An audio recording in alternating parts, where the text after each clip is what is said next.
Hey, what's going on, everybody? It's your boy Jay Banks. This is the PowWow. What's cracking? We've got a bunch of our guys here today. So this is going to be a free-for-all. We're not interviewing a specific company or a musician. We are actually doing the official PowWow, which was the whole point of the podcast in the first place was just, you know, a bunch of guys just getting drunk and talking about the weekly wrap-up. So I got my guy AI. What's cracking, bro? Hey, what up? How we doing? I'm excited. I like that shirt, dude. We're going to have a new version of that coming out at the end of the week, so I'm super excited about getting those.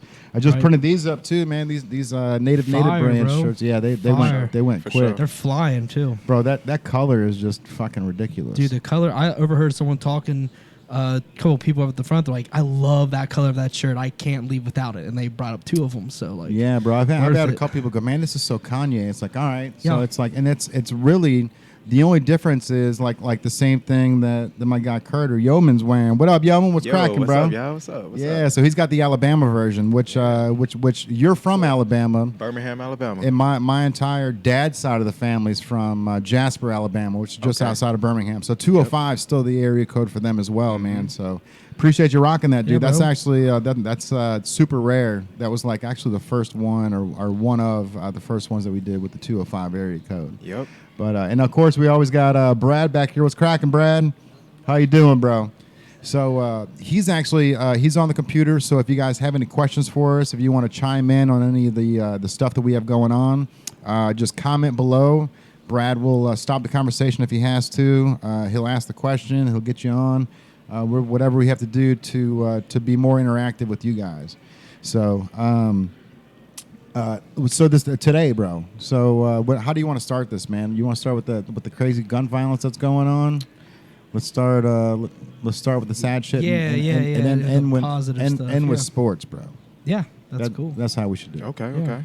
Yeah, man. So gun violence, dude. So everything that's going on right now, like it seems like Texas is really like the breeding ground for everything that's going on right now with these guns and schools and everything.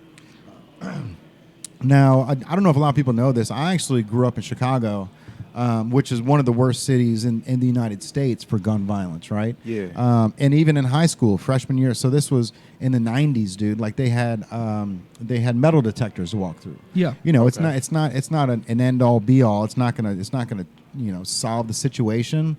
But there's definitely a reason why you see this stuff happening in Texas or, these rural towns and not a major city like Chicago or Detroit or New York. There's these things that are always implemented in larger cities, I feel like, that have kind of deterred it, not stopped it completely, because obviously if someone's going to bring a gun in the school, they're going to be able to figure out a way to get it through a metal detector. Right. Yeah. But you don't see that stuff happening in Chicago, and Chicago is one of the most dangerous cities. They call it Chirac, dude. It's one of the most dangerous cities in the United States. But there's definitely gang violence. There's definitely more gangs there, and there's definitely which is different violence than school shootings. Obviously, it's an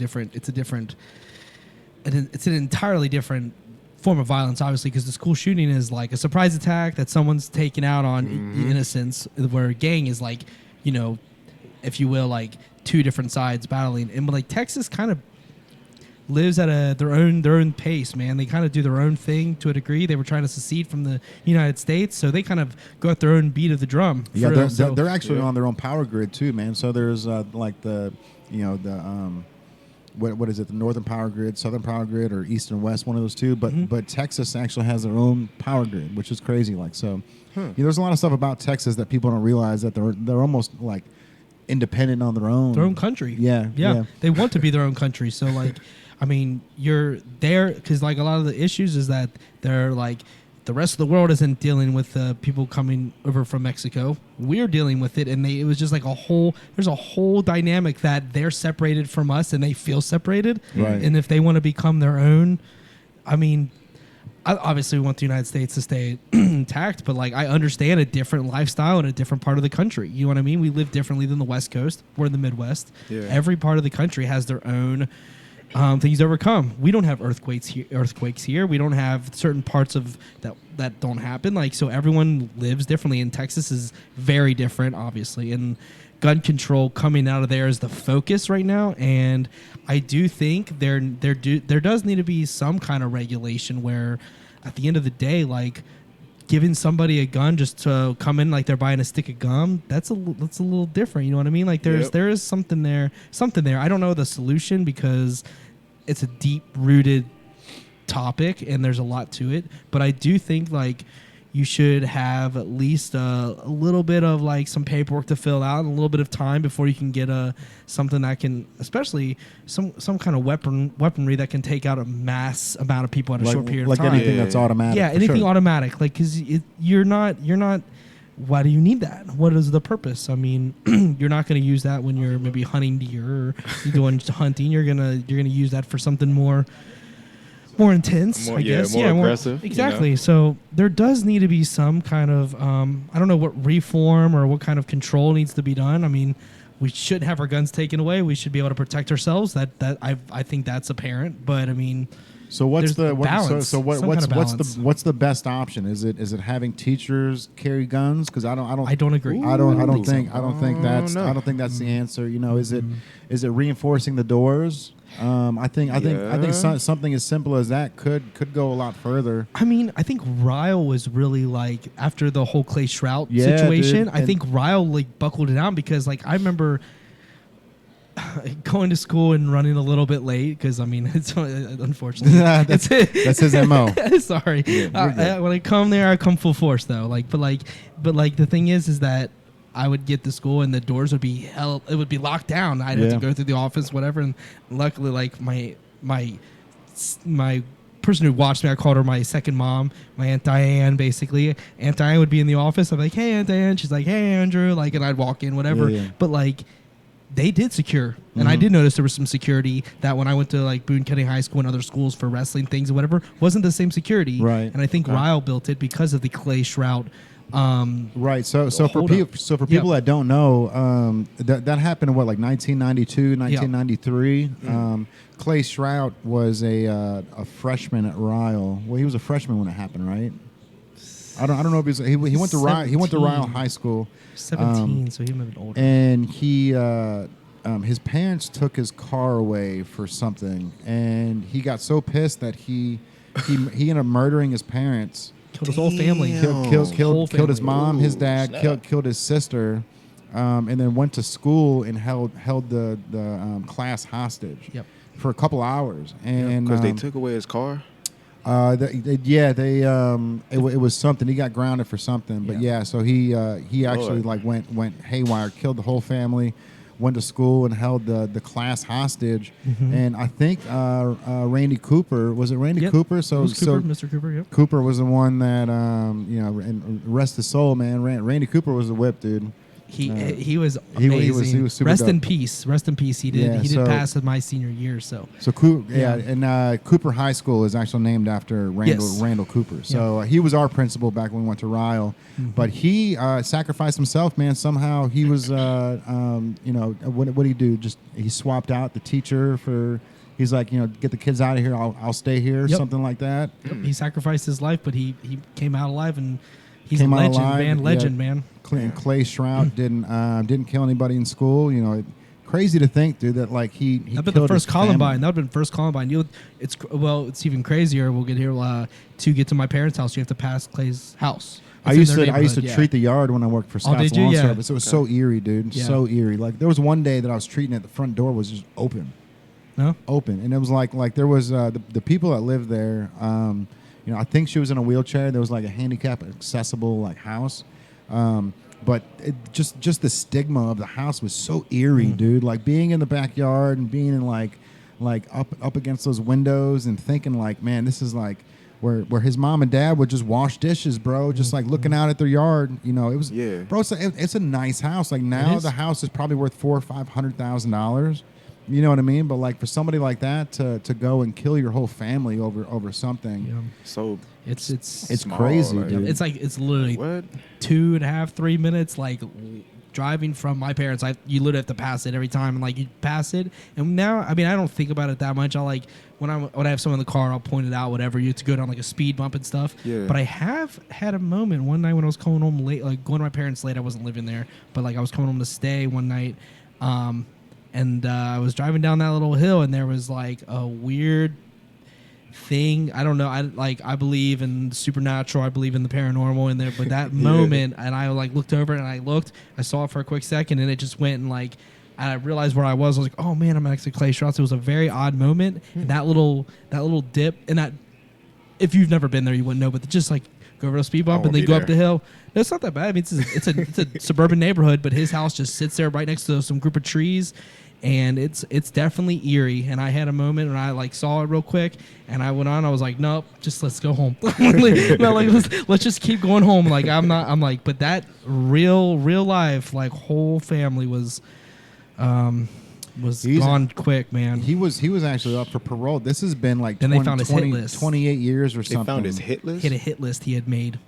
He was a hit list he made. Yeah, he was up for out. He was out, and then I guess they found his hit list, and then went through whatever process. But yeah, he was like he was prepping when he was getting out. Yeah, man, whole thing. Yeah, he ain't playing. Yeah, he wasn't messing around. Man, he had a lot of time to think. I get a lot of time to think, and he's obviously not a happy individual, whatever the case may be, because obviously he's in jail since the beginning. Like he didn't even get out of high school, right? You know what I'm talking about. So like, right. Yeah. So. But yeah, that's crazy. Yeah, that's a whole thing. You can look up the article, like his story, and like it's the thing no one talks about anymore. We're probably the first people to talk about it in a long time. Like, right. Y'all said it happened in '92. Yeah, like 1990. So I moved here in '94. I was just born. And it happened a year or two, like 1992, 1993, something like that. Yeah. I've been living in my parent. I don't live there, but like we moved into my parents' house. Around that same time, I was like 4 years old. Okay. So I was born in 1988, so I was about 4 years old when it all went down. Yeah. 5 years old, somewhere along that line. But like, yeah, we had just got. It was a whole thing. Man, our neighborhood is like on the map because of that situation in the suburban world. Yeah, it's crazy because people talk about it a lot, like around that area. So that was okay. And so what he's saying, we moved from Chicago in 1994. And they actually didn't even show us that neighborhood because they didn't because of the stigma. 100%. But the houses, bro, are like gorgeous. All the houses in the neighborhood, they all have like half-acre lots. It's not like the houses are right on top of each other. No, yeah. Yeah. So, my parents' houses, they showed us some houses down the street. And my mom actually, she was like, "Why didn't they show us any of these houses here?" And so it turned out like, it was because that stigma was there, and like like I guess the houses were cheaper in that neighborhood, maybe during that time or something. So the realtors didn't want to show the stuff, but the neighborhood's nice. Everyone's great people. Like there's somewhere else in that neighborhood closer to my parents' house, some dude like threw his ex-wife downstairs, man. Like damn. Straight up, some shit's gone down. Really? There's some wild stuff that happened in Mount Zion, man. There was over on Indian Hill Drive. A guy killed his mom and dad.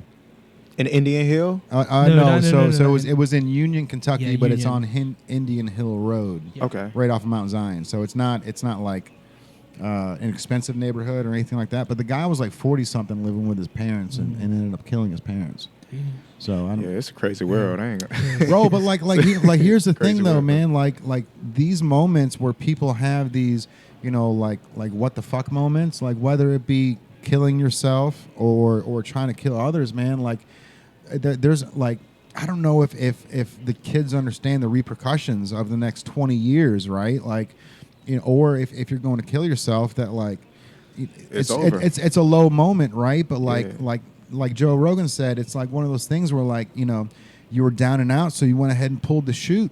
Like you went ahead and pulled the trigger, and like I've got one of my best friends that, like I consider him my brother. When I moved to Tampa, he moved with me. When I moved back here, he moved back here. Yeah. He was with me when I bought my first car. He was with me when I bought the house in Dayton. Uh-huh. He killed himself just over maybe 10 years ago, and it was one of those things. He killed himself over a girl, dude. And like this was our dream, dude. Like this wasn't just my dream. This was our dream. Like clothing store, clothing brand, like getting to this point. And like when his sister comes in, she's like, man, like this, it really pisses me off because like if he would just see where you are now, like he would be so happy and just in his life and where he is. Yeah. You know, it's like it's one of those things, man. Where like, you know, the heart is insane. The heart is such a crazy muscle because it'll make you it'll make you literally put your own lights out over one person that when there's millions of other people in the world, dude. Billions, bro. We own and a it's huge planet. right, and it's one of those things, man, where like the heart is so strong that like it can literally overcome your mind and say, hey, I don't want to be here anymore, and your mind's like, okay, yep. Okay, you start seeing red, and before you know it, it's irreversible. It's an irreversible decision that everybody needs to understand. And like Master P, for instance.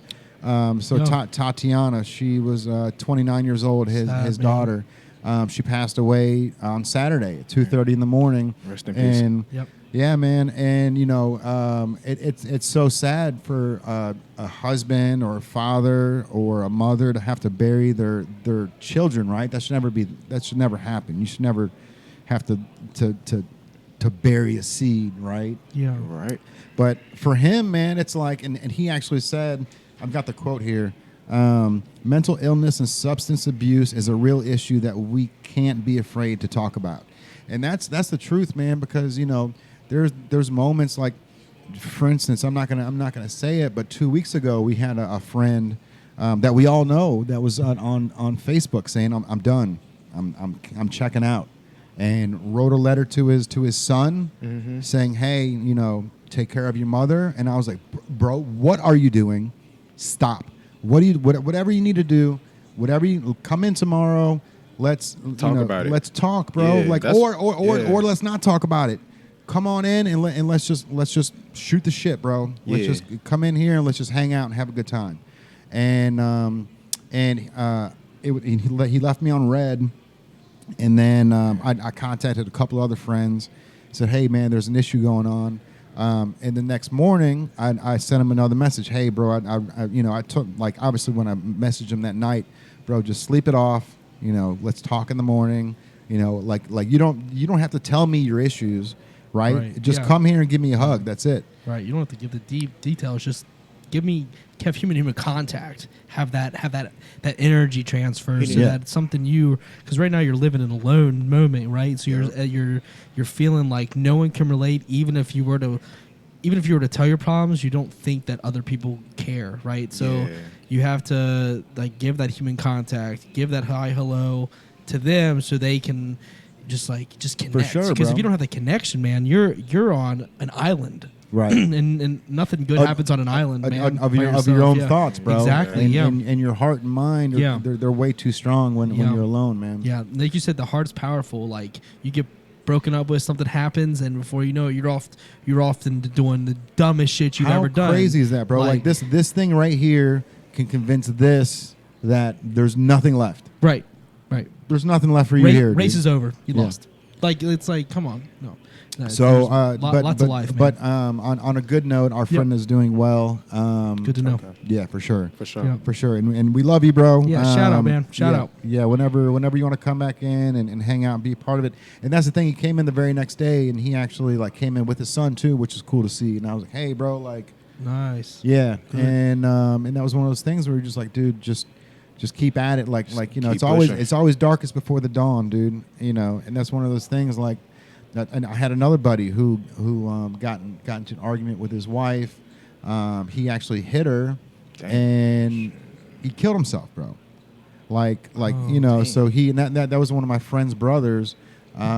So you know, domestic violence is obviously never something to you know shy away from or to laugh at, but you know, to kill yourself over, you know, like that does so much damage to their kids. You know what I mean? And to her, you know what I mean? And so he jumped off of the Purple People Bridge.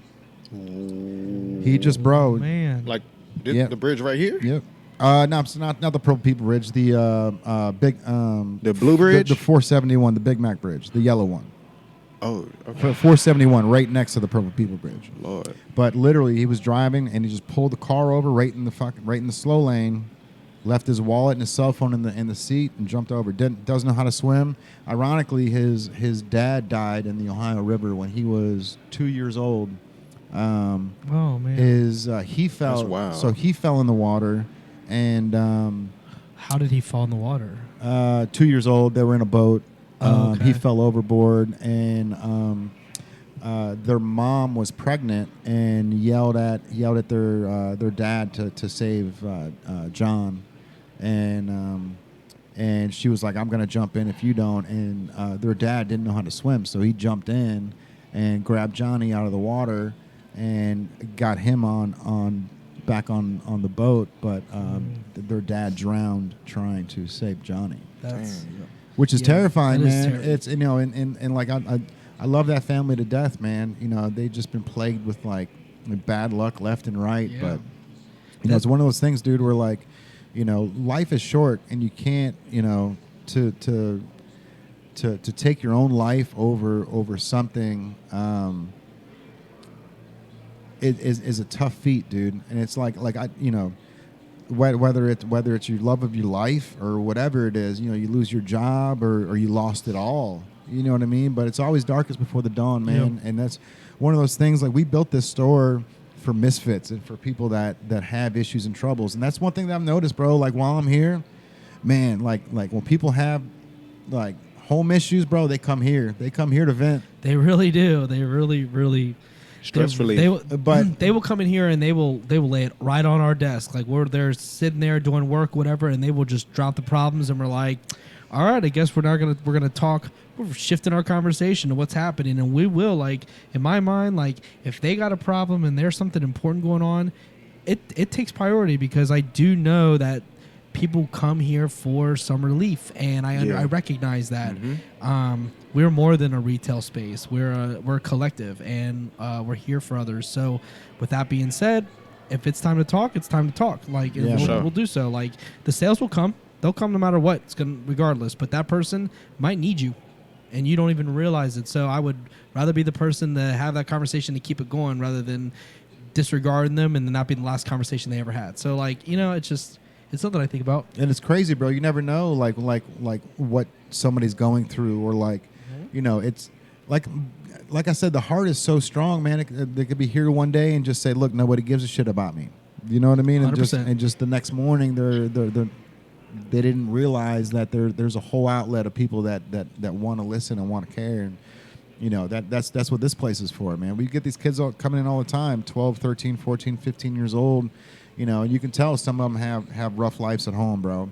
And that the thing here is, like, we're always like, "What up, dude? How's school going? Like, what do you want to be when you grow up?" Like, you know what I mean? Like, checking up on you. Yeah, dude. Just making sure their mental's right, and just one thing my dad always did to me, and I always do to Aslan, and it's funny. My dad, every day I'd get home from school, he's like, "What'd you learn today?" And I'd be like, "Nothing."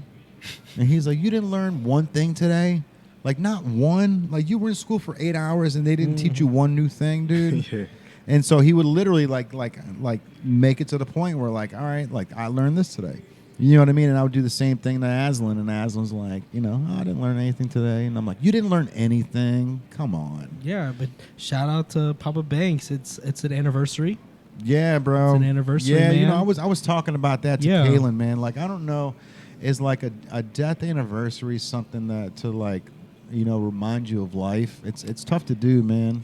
I think it is. I think where I would take from it is that time ended to remind you of how important your life is and what you're capable of doing going forward to make them proud in the next time. So, like, the anniversary of birth and death, because those are inevitable things. They're going to happen no matter what. So, like, we're celebrating birth and we're going to celebrate death by, like, what the accomplishments that you've made.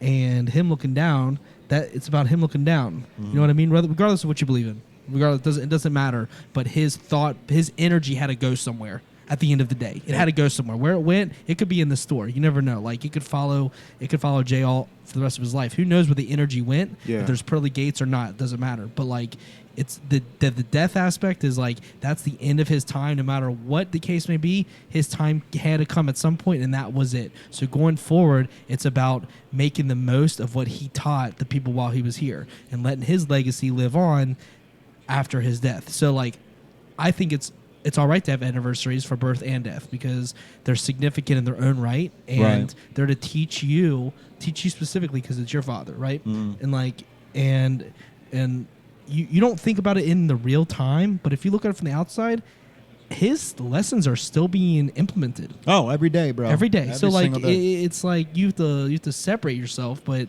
you definitely anniversary and celebrate because that is the most important person for this store. Right. You know what I mean? That is the most important person, the reason this store exists. So like, you just have to recognize it, and you don't have to harp on it. We can take a shot to it, but like, just remember that is where it started, because without that, this wouldn't exist. For sure. And it's important to celebrate their life no matter how long it's been.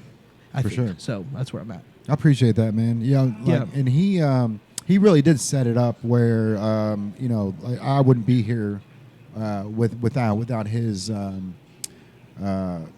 thoughts and like the way that he pushed me to be better and to do things. Yeah.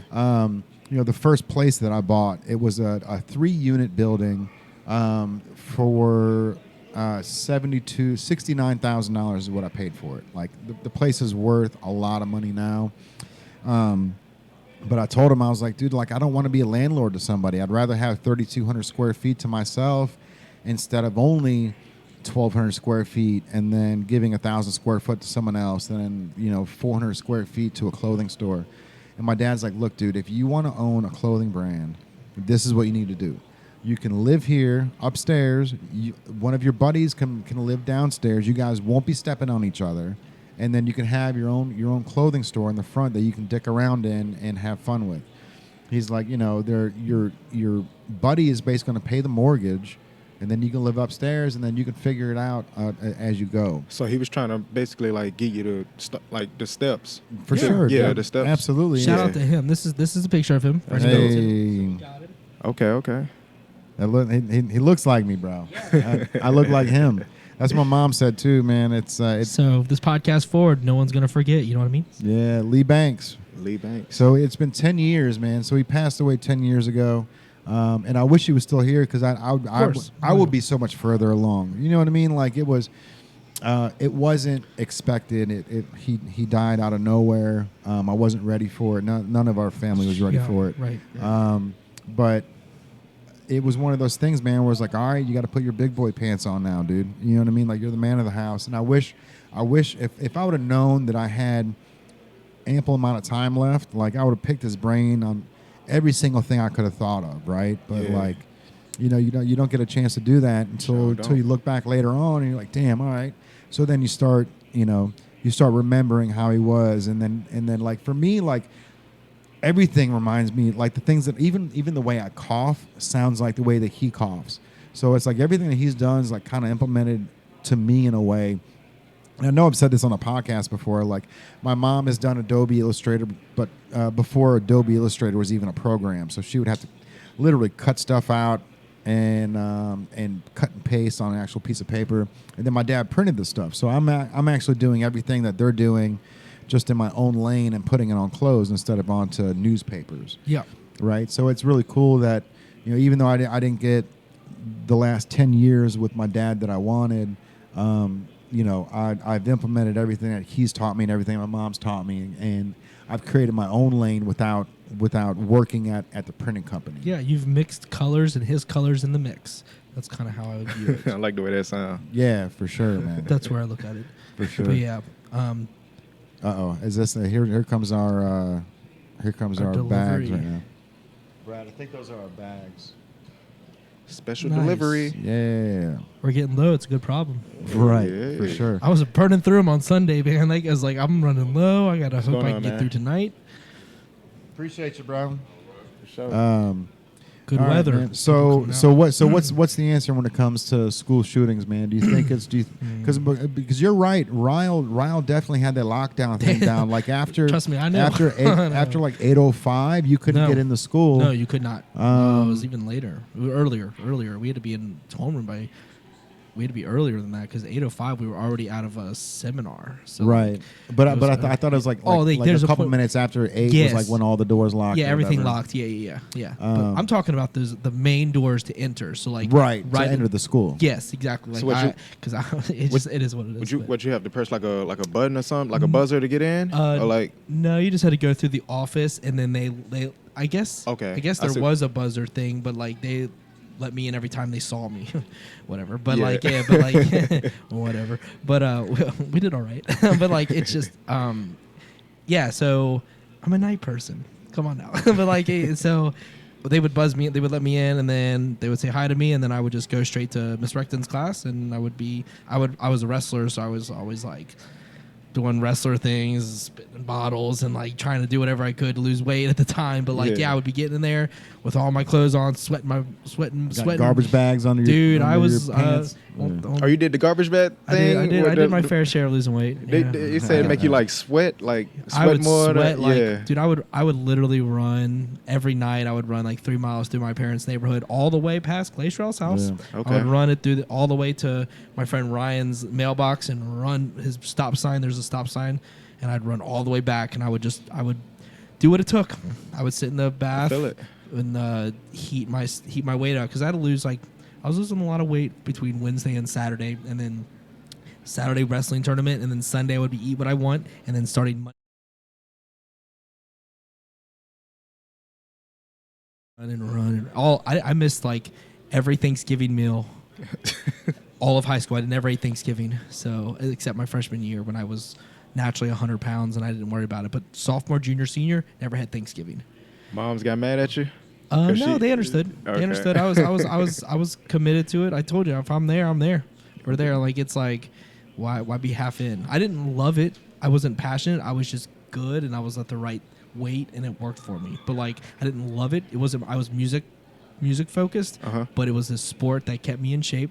Me and Brad were talking about he's working out now, so doing his thing. But like Beast work. man. But like, you gotta just put your time in. And I was like going for that Letterman for that that senior jacket thing, and like that was just kind of my goal. And Dad's like, stick with it. So I was like, I'll stick with it. But I'm playing music. We're not forgetting music. So like I would hang with all the musicians and then go to wrestling practice. And then there was one time when the wrestlers and the musicians got into a fight, and I didn't know what to do. What? Because Mike and Hold on, what? Mike and Alex got into a fight. My off? two friends got into a fight, and I was like, oh my gosh. How did the argument start though? Like, Because the wrestlers could be a little bit rough around the edges, Brash. and the musicians are a little bit on like the passive side, but Yeah. like the wrestler wouldn't stop, and before you know it, there was fists flying by the lockers by the wrestling area. Yeah. And I stepped in to like help with my friends because they were both like close people. It wasn't like they were outsider friends, like my lunch table dude and then my wrestling practice dude. you're like, come on, y'all. I'm like, man. come on, chill, like I'm bro. friends Like, with both y'all. yeah, Come you on, ain't even gotta stop, do all guys. this, man. But Like, no, but okay. Alex fought. My musician friend, he fought him, and the wrestler obviously won. Took because he's fit, dude. He's big. He was way more like bigger than me, and at the time, but Alex took it. They just went at it, and at the end of it, the principal stopped it, and then they both got in big trouble. But like, Oh yeah, of course. but they're both my homies. It was a very weird Were situation. they able to like shake hands? No. Oh, so it's no. still like. I don't know. Oh, that was like shit. 15 years ago. Oh, tight. But like, it was just like it was a weird situation that I was in like my junior year of high school. My lunch table rock and and my a hard wrestling place. practice buddies were at each other. I was like, oh man, what do I do? Like, because no one else was friends with the musicians, just me. That was like the whole team was all athletes and they were with their crew. I was just with the guitar players. Yeah. They're just a different breed. So Isn't that weird though? Like, is that a Kentucky thing that athletes stick with athletes, musicians stick with musicians, or is that just like don't I know. think that's a everywhere. high school I think it's- thing? I I think think it's that's everywhere. I think it's a high school thing. Yeah. It's everywhere. yeah, I was just more passionate about music, but I was on the wrestling team, so you bond with the guys on your team because you're in the locker room. For sure. Yeah, so for like sure. you're close, but I'm like really close with all my band guys. Yeah. We literally had band practice. It's just like after two different school. worlds. You in Yeah. two different worlds. You I know was what just I'm saying? there, Like, yeah, like exactly. I know what And- you're saying. And I was get what really you're saying. pulled out because they're like they both said they're homies. Like because there was a bunch of people there. It wasn't just a few of us. There was like 30 people in this little hallway, and there were musician guys and wrestlers all on the same thing, and they were all bickering. And I was like, what's going on, guys? Come on, like, can't we just be? Can't we all just get along? Right? And they didn't get along. Nope. You know how that, like in high It is school, nice. like during lunchtime, Yep. all the athletes, like This was high right school after I went school. to. This was Oh, right it's after school. This was like immediately I know it'd be when school happening ended, during yeah. lunchtime too.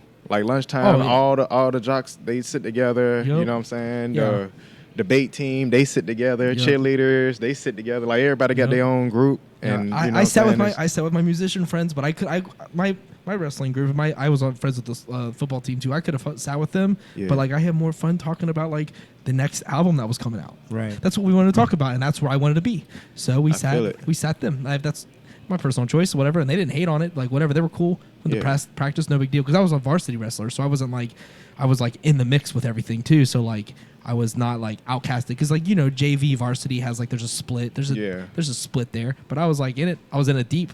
I was cutting weight like that much weight to make. You don't cut that much weight for JV. You cut that much weight for varsity. So I was like in it, and they didn't have a problem. But when that fight happened, I was literally. I've never been more to this day. I've never been more like split with situations because I was like literally seeing both my eyes go both directions. I'm like both these guys are my closest friends. Yeah. I would have been like, well, I mess with both of y'all. Thank goodness for the principal, dude. I don't know what y'all arguing about, Yeah. but I guess if it's this crazy, I'm gonna let y'all sort it out as Yep. men, and when this is done with, it's done with, and Yeah. we're gonna leave it alone. They went down. They threw fists. They went down. They fell to the ground, and I couldn't do anything about it. And then one of the principals and the Rao actually had a cop that was in school, and he broke it up too. So Oh, yeah. so I guess that's another thing that mentions the school shooting because Rao had a police officer there all the On-duty time. officer, yeah. So like that could have been a result of the Clay Stroud situation. Now that we're talking about it, because I remember him showing up to a lot of the things. Now that I think about it, bro, when I was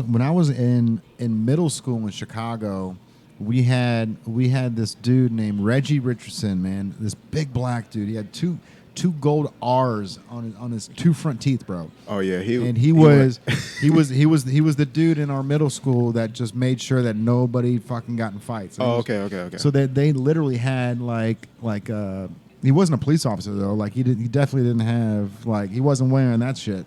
I can tell you that. So he wasn't like no security guard or he was security, Oh, bro. he He was was security security. for Okay. Chicago middle school. Like he was just Dang. two gold R's on his two front teeth. Oh, Reggie Richardson, He's a bouncer, bro.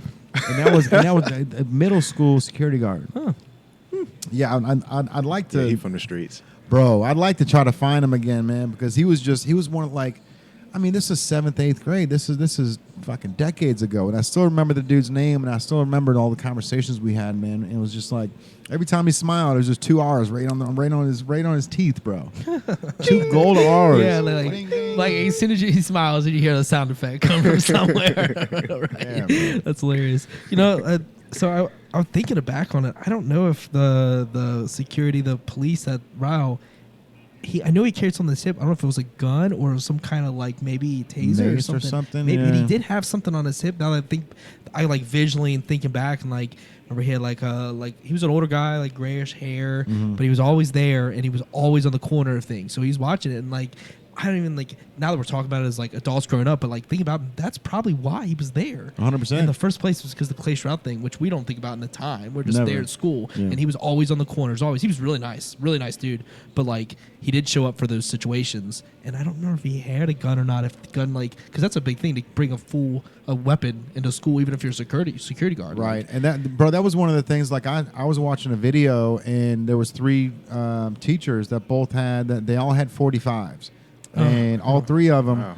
And he's like, well, "What are you carrying?" He's like, 45. Pulls it out, shows the guy, and then news reporter goes, "What do you have?" The guy goes, 45. And then the PE teacher, "I got a 45." And it's like, Jesus Christ, dude. Like I get it, but like. Is having a gun in the class every single day a smart thing to do as well? And I can't sign off on that. I'm not. When you I'm not- when you have to get your gun license, you have to take like a test, don't you? Uh, To make well, sure that so- you're good, like in so- the head, so to be able to carry it on your waist or whatever. Sometimes, bro. So Ohio just passed the law where you don't have to have a carry and conceal license, Yeah. and you don't have to have any prior training to carry a gun. And at that point, Just buy one, dude. at that point, I'm thinking, bro, that's now you're going down a thin gray line, because this is like you're letting people carry guns that don't even know how to use it. Exactly. And then you're letting them carry it in their car because this is, the carry and conceal thing is. Yeah. So it's like, I told Kaylin, I'm like, bro, this whole road rage thing, like, if somebody cuts you off, no more flicking people off, no more doing this stuff. Because like, you don't know what they going through. Because you don't know what they have. No, Especially like, Yeah. You don't know what they going through. Like Well, they just might get, if it's in gridlock traffic and you flick, they might just get out the car. You don't know what might happen. Bro, you ain't going anywhere fast. So Man. like, yeah. Like you It ain't no game. go to Walmart, buy goldfish, and buy a gun. Like that's what's like. You know there, what I was, mean? there was a killing on 75 over off of Fort Mitchell's exit where there was road rage, and the guy that instigated it came up to the car to fight the dude, See? and the dude had a gun and shot the guy and didn't get See? arrested, didn't get committed for murder, What? nothing, because the guy came at him saying, "I'm gonna fucking kill you." Defense. Yeah, and so the Self-defense. guy had his carrying concealed, and in defense killed the guy before he was able to kill him. But like, I mean, these situations, man, it's like, everything's going on, and it's especially high alert. bro. Well, when you're driving, you're always on high alert. Yep. Like, and that's the things. Like, you're driving this car that's going 70 miles an hour. Like, you're already in a bullet, right? And so you're already like, your senses are already high, and you're already alerted, and you're making, everything's going on and left and right, and so when somebody does something, like, you're already stressed out. So when somebody cuts you off, you're like, fucker, you know what I mean? Yeah. Like, but it's like, you don't need to be doing that anymore, man. Not at this day and age, because there's so many like road rage instances or people that just don't give a fuck. Like I got some. Hey, there was a guy in Covington a couple weeks ago. What third one, what's is that- this? Your point. I don't know what that means, bro. Oh, the soundboard. Oh, the sound. Oh. If it one's down, I wasn't sure if it's. Yeah, it's. Oh, okay, yeah. Like the thing about road rage too, what's crazy is people get so like involved in road rage, they like start following people. Because I've had, because I've heard stories like that. Yep. yeah, like so I since I'm a dad now, like I've really adjusted my driving. It's been a natural thing, which is strange because I used to drive pretty quick. Like I drove my Mazda 3 pretty fast for a long time, and I did my thing. Yeah. But like now, I'm like not a fast driver. It's very odd. I've like really slowed it down.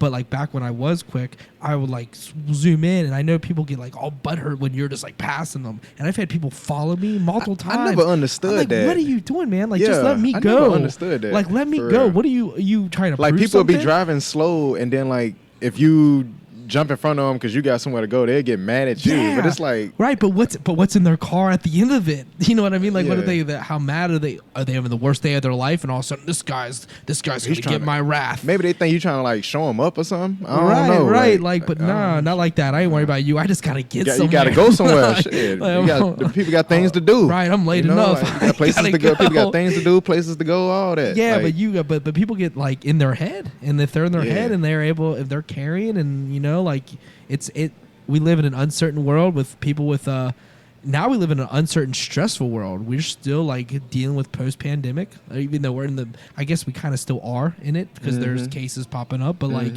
in this sense that we're not wearing masks right now, the pandemic. It's an interesting dynamic. But we came out of a year where everyone was staying home. There was a lot of stress, and people are putting that in many different lanes, if you will. No pun intended, I suppose. But like the families that. The Yeah. families that got people, when the families don't get along, well, y'all gonna have to get along now. yeah, you're gonna Because have the to whole world shut down, so you're gonna have to just deal with each Right, other. to deal with each other. Yeah, Go all be one happy family. Right, because normally people deal with each other, but they get to go and they get to Yeah. go watch their own show on their Netflix, on their own TV. They go wherever they want, but now you got to stay home, and everyone's eating all the same time, but like.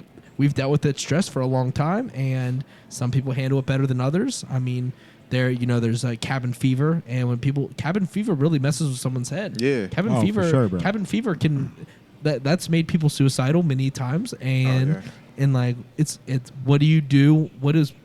How do you react when someone's dealing with it, not how you would, and they go to the extreme? They're carrying the weapon, and you're now a product of a situation. You know what I mean? So Yeah. it's crazy to think about the fact that we live in such an uncertain world, but at the same time, it's easy for someone to get a weapon and to take care of whatever problem they feel is in front of them. and it's terrifying. But the right decision for reform is so hard. do you think these kids are doing it because of recognition? Like I'm gonna be the next, mass murderer that's on every news channel across the nation. I could see something like. I saw a movie on Netflix. I can't even remember the name of the movie, but it was about this kid. He wanted to go viral, like real bad, and then it got to the point. I can't remember the name. It got to the point where like he was like murdering people, and then like but like doing it on live, and people just kept wanting to see more and more and more of it. You know what I'm saying? So he just kept following the wave and kept doing it. I'm like, yo, that's sick, man. Like, I can't remember the name of the movie. I know it's on Netflix though. Yeah, so, man. I don't know what somebody out there is, seen the man. movie, so they probably know what I'm talking about. Yeah, for sure. But the fact that this this adult goes and kills a group of children, man. I mean that's something that just is a puss move on all events. You know what I mean? Like if you have such an issue that you need to go and kill somebody, but let alone go and take it out on children instead of like trying to, I mean, not saying that like even going after somebody your own age is okay, but like in elementary school, dude, right. what's in your mind that doesn't realize that every person that you kill is permanent. It's not permanent to just them. You're affecting the mom, the dad, the sister, the brother, the aunt, the uncle, the grandma, the grandpa, the like everybody in that entire family is going to be changed forever.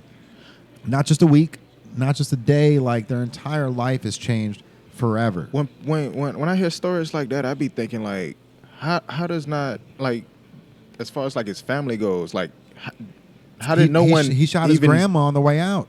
He shot his grandma at the house before he went to the school to kill all those kids. So he tried killing his grandma.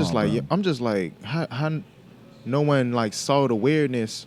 You know what I'm saying with it, bro? Like before everything popped off. And they probably did. They probably did see the weirdness, and that's one of those things. Like a lot of people, for instance, dude, I was living in Union. I was working for Scott's Lawn Service, and I saw a house on fire, and I almost didn't call 911.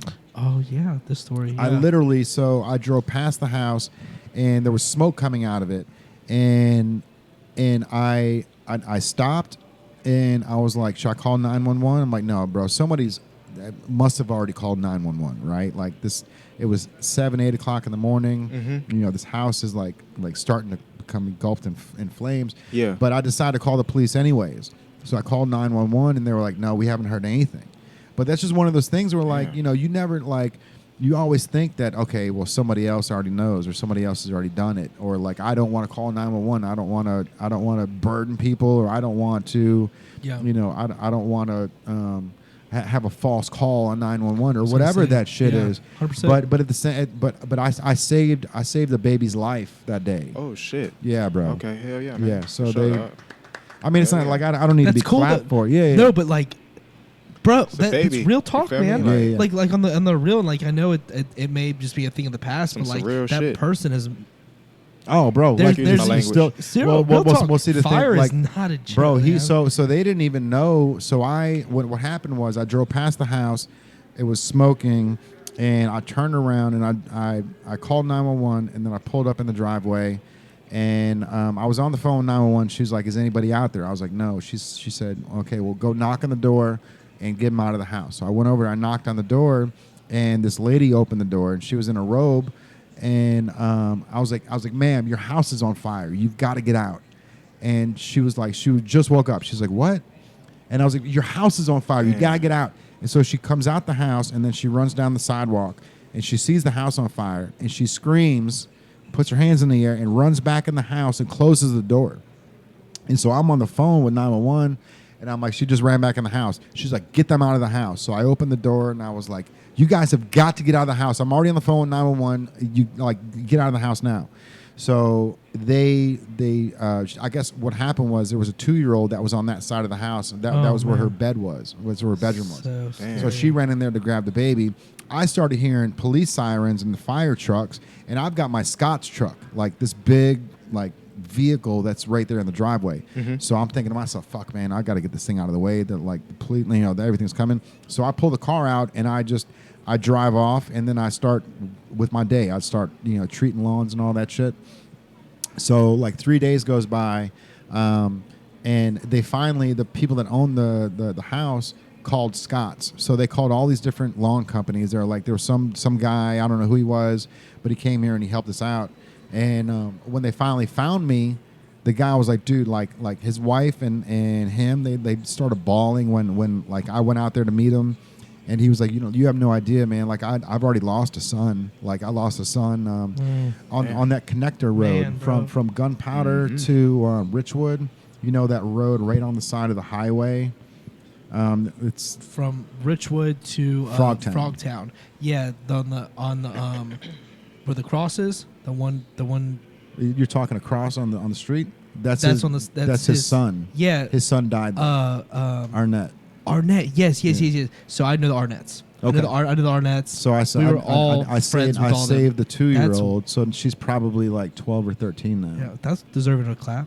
Yeah, like 100%. But it was one of those things, bro, where it's like it was so crazy because like I was just at the right place at the right time, right? But like I almost didn't call 911 because somebody must have already done it, right? It's like I'm just not in this moment that I'm the hero, right? Like, but it was one of those things where I decided to call anyways, and they when I met back up with them, the dude was like, bro, you can have anything. You can have anything of mine except for my motorcycle. That's my bitch. Like he's like, you can have my wife. Like literally, like you can have anything, just can't have my motorcycle. And I'm like, bro, like yeah, no. I'm just glad I was able to be here. Scott's ended up giving me $1,000. Like Scott's ended up making me like employee of the month. Like they made this plaque. They did this like they started a whole thing where I was the first person to get like an employee of the month, and like so they put my name on the thing. Oh, okay. And I was on Scott's is a huge company, right? Like nationwide, and I was on their like main internet thing on their website, and like Jim Hagedorn called me and thanked me for everything, and it was a cool moment, man. Yeah. It's one of those things, dude. I can literally see where you're at. I know exactly where, like. Yeah. Yeah, I've got the visual there.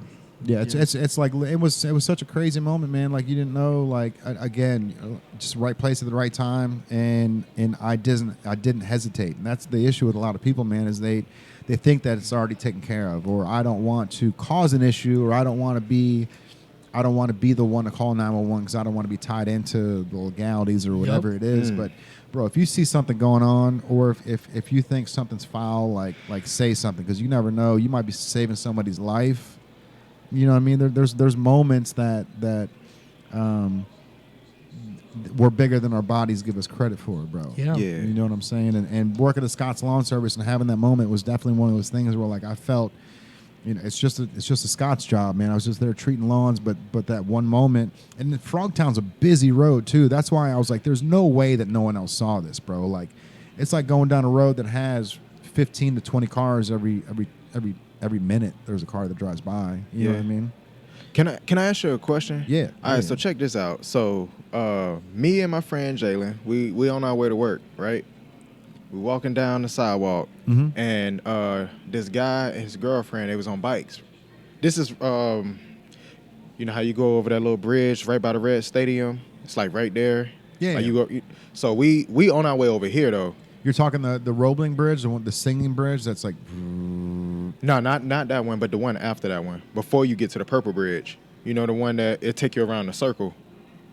Yeah, that's the Roebling Bridge. It's like you can actually see through the bottom of it. Not that one. Like the one in Covington.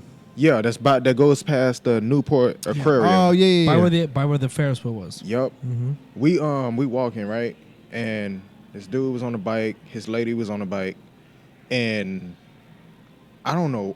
We don't.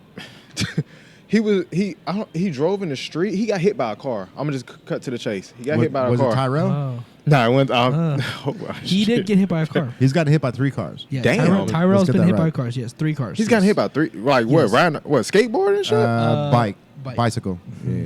Yeah, I'm gonna have to talk to Tyrell, man. Yeah, he's got stories. Got to Yeah. talk to Tyrell's him got- about the importance He of got life. stories. He'll be here sometime, I think. So, yeah, he got stories. Yeah, we're trying to get him to the next level, man. We're gonna make sure we make that happen for him. Yeah. for sure. Yeah, the guy, he was on this bike, and I think whoever was driving the car, they had to been texting the driver, because it's like, how could you not see him? You know, Right, yeah. we walk in, all we hear is a loud bang. I thought that the car ran over a pothole or something, you know? Yeah. And then we Yeah. just happened to turn and look right, and we just see a bike in the air, dude doing flips and shit, like. No, you're good. You can curse. Okay, you're yeah, good. like Yeah, dudes yeah, doing yeah, flips, yeah, yeah. and Yeah, you see what feel you me? want, And yeah. we ain't know what to do. He's like, my bad. We ain't, Right, yeah. we ain't No know worries, what- yeah. We ain't know what to do. But then we was talking about, like, we was like, well, we're not the ambulance, so Right, we you're ain't know not- what to you're do just- for real. You're the So we, civilians, bro. yeah, we kind of like, hey, we still got to go to work. So we just Right. kept going, you know. But then we was talking about it. I'm like, bro, like, do you think, because I know you can ride bikes and scooters out in the street, but I'd be like, yo, I think that's more dangerous. I think, like, you need to be on the sidewalk for real. And that's a good You know what I'm point saying? too. And I because know it's the law that you can ride them in the street, but I still think that's dangerous, though. You know what I'm it's saying? well. I think the dangerous part is that they don't. They didn't teach everybody how to use the street bikes, the limes, the birds, all that stuff like that. And they all came out. The streetcar came out, which people still don't know how to do that shit. I was downtown 2 days ago, bro, when somebody was in right next to the banks. They were in the Where the streetcar got to go? yeah, like, and it's like they've got cones, right, or those things that are up, and it's just red lines that says like streetcar only. But somebody's just sitting right there waiting for that light to turn green. It's like, but at the same time, you know, they released the streetcar. And then the lime scooters, actually the birds were first, then the limes. Yeah. Actually, the red bikes were first, then the birds, then limes. But they didn't teach anybody how to use them. They didn't like, not that you have to teach everybody individually, but like at least have like a thing saying, hey, like you have to ride them in the street, because that's the thing, is you're supposed to ride that stuff in the street. But that's what I be thinking. I'm like, man, It's a lot more seem dangerous because- though, you know? Especially because half of those things, the batteries are low on them and stuff. And cars be flying. Like, what if a car driving and, And the, so- and the battery and- just run dead and, and just so stop? and so Like, that's the thing, that's man. when It's I like get hit. it's almost a they need a PSA for drivers to know that, hey, the limes, the birds, the red bikes, they're all in the street, and you have to abide by them just like you would abide by other street laws. Yeah. Because a lot of time, you know, you'll be in the street. That streetcar will start coming up behind somebody, and they'll freak out, and they'll try to run the red light, or they'll get into another lane because they don't know that streetcar is just it's doing the same thing. It's going to pull up right behind you. It's going to wait at the stoplight just like you are. Yeah. But they don't teach anybody this, and it was just, I think it was a fault on the city's part, because they released everything within a 2-month span, dude. Within a 2-month span, they had the streetcar. They had the red bikes, the limes, and the birds, which is incredible to have in a city. Don't get me wrong. I love having those, and I love being able to grab a lime and I think go. they put a curfew on them. Like Oh, really? The limes Yeah, and the birds, yeah. There's They a curfew, yeah. You they can't. get tired of the teenagers Yeah, that's and- riding around. And I've noticed, like, you'll be driving somewhere down Cincinnati, and there's like a dead zone. Yeah. And like, hey, your scooter will just stop and it Yup. won't go any further. You're like, There used all to- right, I guess I have to walk it up to the next spot. They put the dead zone on the bridges. That's Yeah. the Bro. time I be wanting to use them. That's why. I'm yeah. like, as soon as you hit the bridge, just start you. Yep, I'm you like, what the hell? Like, and then Yep. I'm just like, that bro. was so. And him and I, we both live in Dayton, Kentucky, which is only a mile, like 1.3 miles from here. Yeah. You don't have to get on the highway. Yep. But 2 years ago, those lime scooters, they would cut off right at the 471 ramp. So it was funny because like you'd be driving home and you see like 2 or 3 lime scooters or birds that were all right there at the 471 ramp, and it was just like, damn, all those things are just dying right there. Like, but no, they didn't geocode that stuff. They didn't even want you going into Bellevue with them. So now it's finally to the point where you can go further. You can go into Bellevue. You can go into Dayton with that stuff. But Yeah. 2 years ago, that there was like they just cut it off right there at 471, man, right there at the on ramp in Newport. I stay over in Covington, like about a year and a half, about 2 years ago. Yeah. I was able to take a lime from like the banks all the way up to my crib. Well, halfway. I probably have to walk like 30 minutes after. But like now, Did you run don't even out? think Did you can run do out, that. or it stopped? Like it just wasn't geocode all the way to the crib. Yeah, it'll stop at a certain point. It'll stop at a certain point. And then I have to probably walk like 30 minutes home. But now it's like I can't even. It ain't even going that far. They just completely it's staying downtown. And that's it. That's Yeah. crazy. Maybe. You know, you could a little bit over the bridge. All right. You know what I'm saying? Like downtown Covington, Main Street, all that. But after that, nope. No, they won't let you go past that. Yup, No. yeah. They keep you in like the city. Yeah, they want to keep it in the city. Yeah. And Yup. I mean, I get it though, because like at the end of the day, like they have to control their product, and they don't want it to like. That's true. Yeah, and they want to make sure everyone. Those things have been thrown in the water too, bro. Like, Bro. What? Like you'll see just it- little pings of lime scooters just hanging out in the Ohio River. Right. There's. I mean, they're easy access to Ohio Lime River, scooters in the river. Yeah, yeah. Oh yeah, bro. People- I've seen a ton of them where they're just the little beacon light just sitting there right in the water. I remember closing up at the. I hope no people ain't falling in that water. Nah, they just Nah, people bro. being, Just being some people being reckless. yeah, man. being reckless, yeah. But I assume. But there's a story. My dad used to do Ohio water rescue, and he had to sit with a dead body. That's a whole other story. Wow. Oh, really? Yeah, the person fell off the bridge on like a horse and buggy, and it like tipped it over or something like that, and the person went in the river, and my dad had to sit with one. I was going to mention earlier, we were talking about dad stories, but that's another topic. But back to this He whole fell thing. from the bridge all the way Into down the to river. My dad was on a it's Ohio a water wrap. river rescue and had to sit with this. He was dead. Yeah, it was a whole thing. That's a whole story. I'm trying to get Nate That's crazy. Asbury on the podcast. He works for the SWAT team. So he works for Cincinnati SWAT and Oh, does nice. the water rescues. He's a big fan of the brand, man. Him and I became good friends a couple years ago, and he was on American Ninja Warrior. So he was like, nice. the local guy here. Okay. Dude, he's so badass though, bro. Like this guy was like. He was like, yeah, and he was working for Newport Police, and he wanted to become started working for SWAT, and they wouldn't let him do it. So they were like, they kept like kind of tagging him along. You know how they do, man. Little carrot, just Yeah.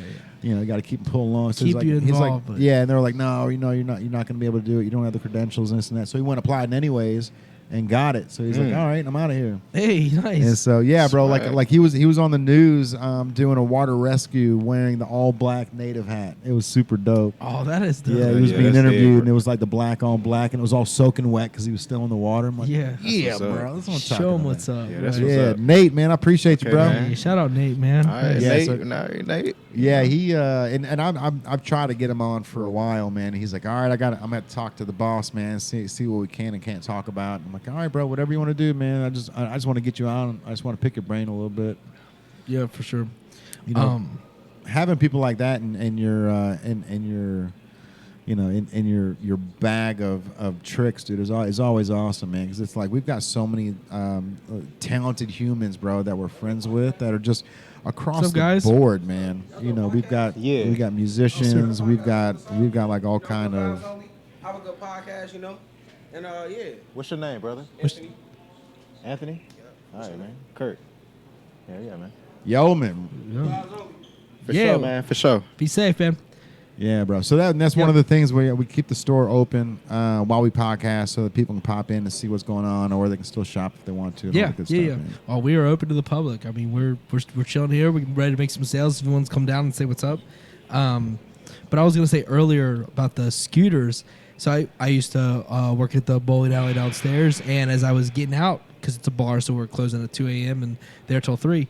When I would leave at the very end of the shift, whatever, so it was Yeah. like 3:30 after the bartenders are done and whatever, I see people like all these guys lining up to pick up the scooters because they pay you really well to charge these scooters. Oh yeah. Oh, Yeah, dude. yeah. Yes. They come in, You see where I'm at? they Yeah. pull up in a pickup truck and they Yeah, taking bro. like 7 or 8 of them. I know. Yeah. I didn't see it I until think they in get person. paid like 15 Bro. or $20. It's something They're crazy, paying them bro. really well to charge these scooters because Yeah. these guys are like They pull up lining like a team. It's like 5 of them. I know, and they take like 5 to Yeah. 10 It's smart scooters. though, man. Yeah, They're for putting- sure. they're- It's all community based. So. I mean, yeah. think about how They'll smart be, that is. They'll be riding one scooter and have like 3 or 4 scooters stacked on top of it Behind while them, yeah. riding it. They be getting to it. They be That's wild. collecting them. Yeah, I've seen it. I've They seen be it. Yeah, getting to it. but there's a Yup. spot right out here on 3rd, right in front of like Rotolo and down there, and that's where the scooters collect. And these guys pull up on trucks and just throw them in the back. They, I mean, they used but- to do the same thing on the banks too, about Holy Grail and like Yeah, what yeah, Gala and all that. Yeah. We used to see them. They pull up in a pickup truck, or you know what I'm saying? Yeah, yeah, They, collect their- they how get to smart, it. How smart is that though to get Hella smart. to get people that don't even work for you to charge the shit. Yeah. Oh, okay. You know what I mean? Like Yeah. like hey, Yeah. like whoever wants to pick it up will pay you. You know, it's like $5 to $15 or whatever it was. Like you know, Per like scooter. per scooter per Yeah, charge. they collect them. So you got you got to go home and like plug them into your own walls. Is there anything? They have you do get Like a a- certain charger thing though, so they do go through a process to get the equipment. I Okay. think so. There is a Because process. I was gonna for say it. like it's not like you've got just a bunch of Plug-in like outlets. power cords Yeah, at the house. you have to plug those get in. this stuff. Yeah, A friend of mine said some of them they're like a storage unit, and Yeah. you know with the charges, and they'll do Yeah. it like that. that's That's smart. Yeah, a friend of mine That- told me, you Bro, know what I'm saying, it's a guy I work because you're with. getting paid while you So- really sleep because it's going overnight and you have to return them by like 7 in the morning or whatever the time is. Yep. Yeah, so like Yeah, bro. Let me tell you a story Sure. about a guy named Johnny Cupcakes, right? So Johnny Hey, Johnny, Johnny yeah. Cupcakes This is dope. is Yeah. bro. He's one of my idols, right? Like I got a Stuff's chance I got a great. chance to talk to him. We sat for probably about like close to an hour, dude, at NKU. Mm-hmm. This guy's light years ahead of everybody when it comes to the clothing industry. and so he's in the metal industry too. He was in the metal band. yeah, Oh, Yeah. oh, for real? yeah, So, yeah. He comes from that industry. and Johnny and, Cupcakes. and ironically, bro, Is that with an S or a always, Z? huh? Johnny Cupcakes? Johnny Cupcakes. With that- a Z? Yes. No, S? no, S? I no. might have to follow him. You know what I'm Yeah, saying? like Trying to see if I can yeah, learn just- something. Yeah. So You know check what this I'm out, bro. saying? So Johnny Cupcakes, he and ironically, I took Gary V's advice and I started getting on LinkedIn. Yeah. Bro, I've got straight access to Johnny Cupcakes. Anytime I want to talk to him, it's right there. Like Yeah. he answers, he responds, the whole nine. So Nice. it's super dope that like Good for him to be like that. Yeah. well, Okay. I mean, but that's the thing. Like, It's like so Johnny's. humble. Well, he's always been super humble, bro. Down So to like earth, the yeah. hour that we got to talk at NKU, like this dude's so genius, man. So Johnny Cupcakes is a clothing line, but his store it looks like a cupcake shop. It's got ovens. It's got the whole like the register looks all. It's got like the It's a bakery. It's a bakery. He's got the bakery counter. Okay. But when you instead of cupcakes, they're T-shirts that are in there, right? And Wow. so a lot of people come in there and they're like, "Oh, I wanted a cupcake," but you know, give them a one review star because it's a cup. It wasn't a cupcake shop. It was a clothing store. Okay, I see what you're saying. So he always makes it a point to point those out, like, "Oh, I pissed off another customer." You know what I mean? But like this dude is so goddamn smart. Okay. The reason why I'm talking about him at NKU, so he did this college tour. So he goes on college. First of all, you want to talk about being genius, dude. He goes on a college tour, right? So he goes to NKU, Louisville, all these different places, Yeah. and he goes in and he'll just talk about his clothing line, right? And Yeah. how he got to this point. And you know what he'll do is he'll make a T-shirt, a tour T-shirt of the colleges. So Johnny Cupcakes, and on the back of it, it's got Northern Kentucky University, right, on September 18th. And you're like, ooh, I need that shirt, bro. Yeah. yeah. But what he does is before he went in, he took these little plastic bags, and he took like a 1990 baseball card, maybe a 1991. What are the cards? The Saved by the Bell cards. Oh yeah. No. Yeah. So we've got a bunch of the Saved by They the got Bell. Saved by the Bell card? Oh, yeah, bro. dude, you should Hey, see him. hey, It's so- sick, yeah. I used to watch Like Saved by the Bell. bro, so Yeah, sure. like off subject. I used to sell Saved by the Bell cards for $3 a pack, and if you got one of the Prism cards, you won a free T-shirt. So and that was one of those things where like I had no clue on the Prism card, which is like the holographic card. But if you won, you got a free $25 T-shirt, and like it got to the point where like I had these 12-year-old kids that were just buying packs of cards. I'm like, bro, hold on, stop buying these packs, man. I'm just gonna give you a T-shirt. I'm gonna teach you how to do this because you are very bad with money, bro. You are very, like, Let me like, help you real quick, you're, bud. you're 10 Put you on some you're game 10 with packs Young in right Blood. now. He's 10 packs. Yeah, young blood. You're 10 packs in Put you right on now. some That's game, Young $30, bro. Like, and you still haven't won. Right. The But- shirt is $25. Yeah, but that was those things, man. So you know he would literally he taped just this little Ziploc. It was the same Ziploc bags that you would find ecstasy pills in, right? Like those small ones, and they had baseball cards and maybe a Johnny Cupcakes pin, right? Like a little circular pin that said Johnny Cupcakes or had the logo on it. Okay. And he taped them underneath the seats. So if there's 300 people that showed up, halfway through the him talking in front of this entire class, Yeah. he'd be like, "Reach up under your seat, I got something for you." And so everybody would reach up, and they would be like, "Oh, dude!" Like, and some people got the Prism cards, somebody got the shitty cards, some people got, you know what I mean, the good cards or whatever. Yeah. But like, so this dude, I got a chance to talk to him. It was before he went on. I think it was definitely before. So we talked for like an hour, and I was like, you know, I want to start a clothing line. I don't know how to do it. And he was like, "Bro, I'm gonna give you the blueprint. You know what I mean? I'm gonna tell you how to do it, but you got to do it." And so he was like, what I did was I rented. He was like, at first I was in the house, and I was printing all the clothes in my parents' house. And he was like, it got to the point where I had so many clothes that we had to store the stuff in the attic. And when I was producing it, when I was selling the stuff, I started getting complaints of cat dander because my mom had cats. Oh, okay. He's like, so I would be shipping these shirts out, and there was cat hair on it. And so he was like, I had to stop that, right? Like, but I didn't have the money to open up a clothing store to get to this next level.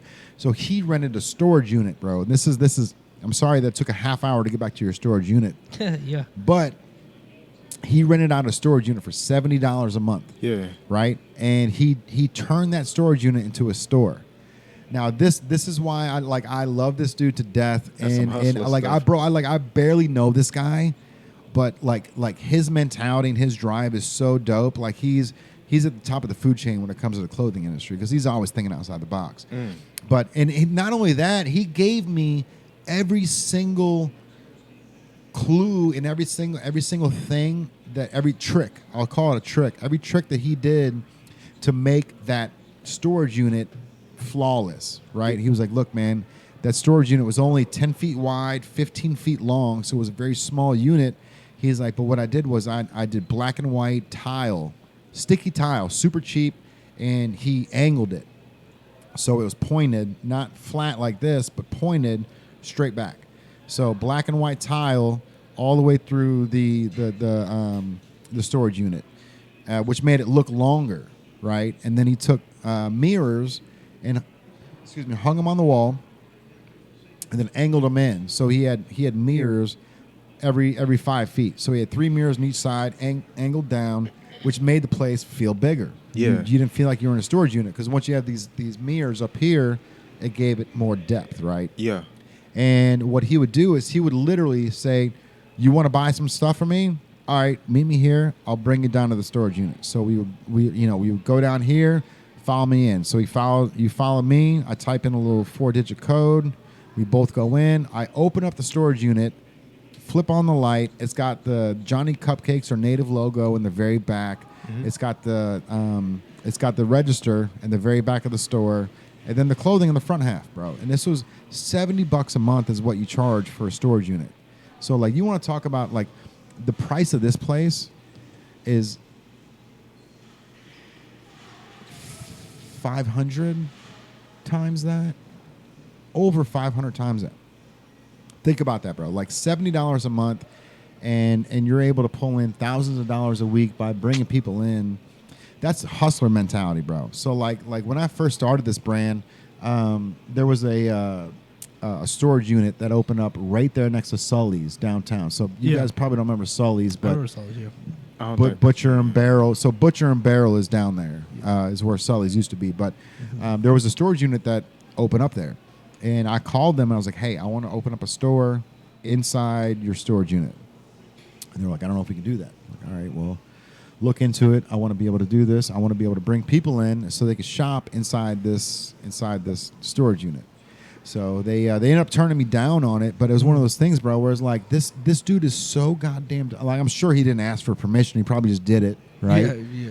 So like that Ask was for that, forgiveness easier than permission. yeah. So that was my mistake. There was asking in the first off instead of just going ahead and doing it. But so now Johnny Cupcakes, bro, he's got stores in Los Angeles, Boston, Paris. Like the dude's crushing the game, and he's such a humble dude. It's like, you know what? And last time I wrote him, I talked to him and I was like, hey, bro, like I took everything that you said and I implemented it, and he was like, I could tell, like I could tell that he thinks that this store is a lot like Johnny Cupcakes, right? Because but by the way I said it. Yeah, the way you phrased it. Yeah. And I sent him a video, and I was like, "Hey, bro, I just want to let you know that like, it's my own thing. I did my own thing. Yeah, it was definitely like I took everything that you said, but I made it my own. Right. And I haven't been on LinkedIn in the past week or so I haven't checked. But like, I really feel like that he was like, "Oh man, I'm really happy for you. I'm really proud of you that you were able to take my ideas and run with them." And like that was how he said it. And I was like, "Ooh, that's not how I wanted the conversation to go, bro." Oh, yeah. Like I didn't want you to think that I stole your ideas and I've got a cupcake shop named Jay's Cupcakes. You know what I mean? Like, right. it has nothing to do with cupcakes. It has nothing to do with the bakery shop. But Jay's like, Sweets and Streets. But I mean, inspiration. bro. But that's the thing. And is like, you only get inspiration from life. You Bro, see so- people doing, you know. and he You know? he is my he was is my inspired by Quan. something, I'm sure. Who Everybody knows? inspired by something. Something. I feel like everybody inspired by something. 100%. bro. You go see somebody doing something, and it give you inspiration to do what you want to do. Bro, you know? I've inspired. That's how I feel I've about inspired a dozen clothing brands down here in Cincinnati, right? And like I love the fact that these guys are taking their own brands and making it their own. And if they get close to me, cool. Like I just need to get better at what I do, right? Like Yeah. I'm not like I am 100% down with giving you the recipe to Coca-Cola, right? Because it wasn't given to me, and it took me 12 years to figure out that recipe to Coca-Cola. Right. So if I can cut a decade off of your trial and error and get you to that next level, I'm down, bro. And you just add And vanilla Coke. because I, like honestly, like I am so confident in my talents and what I do that like if any of these guys do get really good at what they do, I'll just get better, and I will make it a point to make sure that I learn stuff that no one else knows how to do, and I'll still teach it. You know what I mean? And then when you get good at it, I'll learn something else, bro. And that's the thing is like I like that competition. And bro, there's 7 days a week you're wearing clothes, right? Yeah. If you wear native 7 days a week, I love you, but it's not necessary. If you wear native 2 days a week and you wear J-Sal 2 days a week and you wear black owned 2 days a week and then you own Nike 1 day a week, let's go. If I'm in the rotation, that's all I need. Shout of bro. love. And I could never expect somebody to fully. It's funny when people like kind of get embarrassed, like if they're wearing black owned or if they're wearing J-Sal, like, you know, I'm like, nice hat, bro. And he's like, oh, sorry, bro, I'm not wearing yours. I'm like, no, I'm saying nice hat. Yeah, like you're yeah. you're supporting brands, man. It's not about native. It's about supporting local. Right. Yeah. 100%. For sure. Yeah, You know what I because mean? There's For a sure. lot of time on this earth, and there's gonna be separation. And if you're at least in the rotation, that's more than enough. There's 7 days a week. If 1 day a week you're rocking the brand, that's a good percentage, man. That's better than 10%. You know what I mean? So like you're talking, there's so many options. This world is filled with so much stuff. And for better or worse, it's a good thing. You know, we have Amazon, we have every store imaginable. You've got major brands. You've got Target, who has tons of brands, Walmart. And if someone's choosing to wear your brand one of those 7 days and they keep it in rotation because they love that shirt, dude, there's no complaints. You're just like, thank you for what you do, and you're about to be like hooked up, or we're gonna put you on the website, and because everything you wear is like a billboard. We've talked about that before. Mm-hmm. Your hat's a billboard on your head, Yeah. and like we recognize that's valuable real estate. That's, you know what I mean? Like someone gets up and they put that hat on their head, they match their outfit, they match their outfit of the day, you know what I mean? And they Yeah. post it on their story, or they post it on their Facebook page. That's important, man. Like that's everything. But yeah, like like you said, like if you choose Nike, you choose JSal, you choose Black Owned, you choose Native, you choose Homage, you choose Cincy shirts, you choose whatever locally. That's just shout out to you, man. It's a for just- win-win, Yeah, bro. shout out to you for putting the time into checking these brands out because you don't have to. It's an easy trip to Target. I got you. It's an easy trip to Target, man. It's an easy trip to buying something that is maybe a national brand, but the fact that you're putting local inside your normal wear, man, you should get all the credit because. Here's an idea, bro. Target, they're a lot doper than people realize. Oh, they are. So if you go to Target.com, they've got a whole nother array of clothing brands that aren't in the store. So, and that's something that I've always loved to see is that like there's a potential that there's a chance that Native could get into Target, right? And the way that is going online first to Target.com, getting our stuff on there. If it does real well, then they'll implement it in the stores. But that's one of those things where you can actually see on Target.com that they've got way more stuff on Target's website than they do in the stores. But that's smart on their part, like I said. So they can do trial and error. They said, hey, we like what you're doing. We'll give you a shot online. And if it does well, then we'll, possibly drop you in the store. Which obviously, if you go in the store, that's creme de la creme. Like you've definitely made it. Yeah. But that was one of those things, bro. Like I've always, if Walmart goes, hey, like Native, we love what you're doing, and we want to carry your line, I would probably do it. Honestly, not to diminish Native, but we've got so many other bullets in this chamber. Yeah. That if I would just make it a Walmart exclusive, bro. If Walmart certain design, yeah. Here's a prime example, dude. A prime example. Starter is making more money with Walmart than they did in the '90s on their own brand with that hype that they had in the '90s. All those zip up jackets Starter they had in the jackets. '90s, bro. Yeah. They had DJ Jazzy Jeff as a spokesman. They had Rodney Dangerfield as a spokesman. Like they were bro, you want to talk about thinking outside the box? Like they had some amazing talent on there. Yeah. But they're making more money now with Walmart than they ever did as their own brand. That's one of those things. Like, people hate on Walmart, but for people like us, They need Walmart though. bro. I love Walmart, man. Walmart's a necessity. Hey, come on, man. It is. Hey, they've made themselves. You need Walmart, just like they you made need themselves Kroger's. Yup. They need 100%. Walmart has to be there because there's a large percentage of people that need it for whatever reason. Whether it's just getting their Gorilla Glue tape, getting their stuff, their paint a expired. PS5, Like dog food, and any- coffee. Yep. There be some random. I buy dog food only there. You can literally buy the most random Yeah. shit. The there. random I have shit. to buy 50-pound bags because I have 3 pups, and I have to go to Walmart because they have the proper food that I need at that level of a 50-pound bag. It doesn't happen at Target. It doesn't happen at Kroger for me locally, but You should Walmart try has it. Sam's. Actually, you know what? Sam's Club could work. Sam, Yeah. I ironically, haven't seen a Sam's Club. Ironically, anywhere bro, around Cincy. Florence. same company. Oh, it's one in Florence. Walmart, Okay. Walmart and Sam's are the same company. I know So it's a Sam's. yeah, Sam Walton. Mm. That's the owner. Is it Costco? It's Costco. Costco's competitor. Oh, really?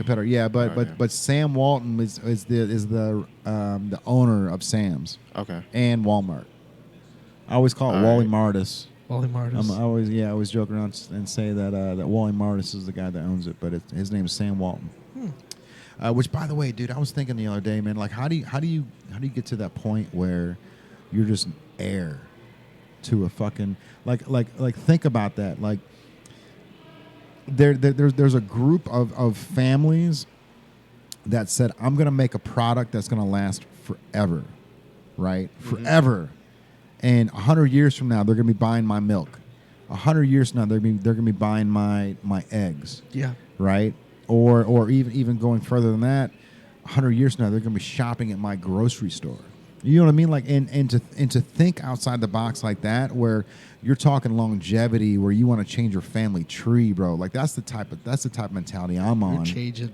I want family. So how do you change a family tree? How do you change a family tree? You got to change the direction of where you're going, right? You got to pivot, Yeah. and you have to figure out longevity. You got to find something that's good for everybody, not you. Not you. And so there was a moment, bro, like Kurt, you'll like this, bro, because I was at I had a pop-up shop in Rookwood. It was I was basically in the back of a furniture store. Me and this company called Slim Furniture. Shout out to Slim. Those guys are incredible, man. They were able to lock down this store in Rookwood, and they love what we were doing on the marketing side. And so he basically said, "Hey, like, how is Jay doing this marketing to get this many people involved? Whatever he's doing, we need to steal it and get to that point." So we they brought me in, and I was in the back of a furniture store there in Rookwood, dude. But man, where was I going with this, bro? Furniture store. Because you're talking about the story about feeding you. Yeah, thank you. See, that's why I love this guy. I had a meeting with one of the guys from Procter and Gamble, right? And so we just got picked up by Procter and Gamble. So I'm becoming an entrepreneur. So I was on a high streak, right? Like I thought I was just like my shit didn't stink. And so I was meeting with this investor from Procter and Gamble, and we sat down. And at the end of the conversation, he goes, "This is a good job for Jay and his family, but it's not going to put food on other people's tables." And I wanted to strangle the guy when he told me, bro. Like when he said that, I was like, "Man, like, what are you talking about, dude? Like I've been picked up by this. I've done this. Now I'm here." But the guy was 100% right, dude. So when he told me like this is a good job for Jay and his family, but it's not gonna help pay Andrew's bills, right? I was like, I've got to figure this out. I've got to pivot. I've got to figure out how to get it to the point where I can pay Andrew's bills. He wasn't a part of the equation back then, but how do I get to that point where it's not a family business? So I had my blinders on, and I thought I was doing everything that I needed to do to get to the next point. Yeah. But after that conversation, he really opened my eyes, bro. And it was one of those things where like it was tough love that you needed to hear. Right? Like you're really good at basketball, bro, but you're not the best. Yeah. And so you can either you can say, "Fuck you, I am the best," or you can say, "You know what? Listen," and then get better. Yeah. So I Westbrook. So I listened, and I got better. So that was the point where I started doing other area codes. Because I had my blinders on. I was like, boom, Cincinnati, 513-859, 513-859, let's go. Yeah. And that's when he was like, "It's good for you and your wife and your kids, but it's not going to pay anybody else's bills." So how do you pay everybody else's bills, right? So we expanded and we figured out how to get to 138 cities and growing, bro. So we're in, I think we're in 142 cities and growing now. But that store in Rookwood, I was in 2 cities. That was it. 2 cities. Now we're in 142. And this is one of those moments, man, where you had to be smarter, and you had to instead of getting mad at somebody telling you the truth, I got better, right? And that was a moment, that was a learning experience, dude. Because of course, like I was on a high horse, and I wanted everybody to to just be like, "Dude, you're killing it. Yeah. Just keep doing what you're doing. You're killing it." And this guy was like, "No, bro, like you're doing good, like, but this isn't gonna. There's no longevity in this. You know what I mean?" So that's when I was like, "Oh, bro, okay." So that really just put a fire under my ass, and it opened my eyes to like, okay, like let's get better. Let's figure out how to put food on the table.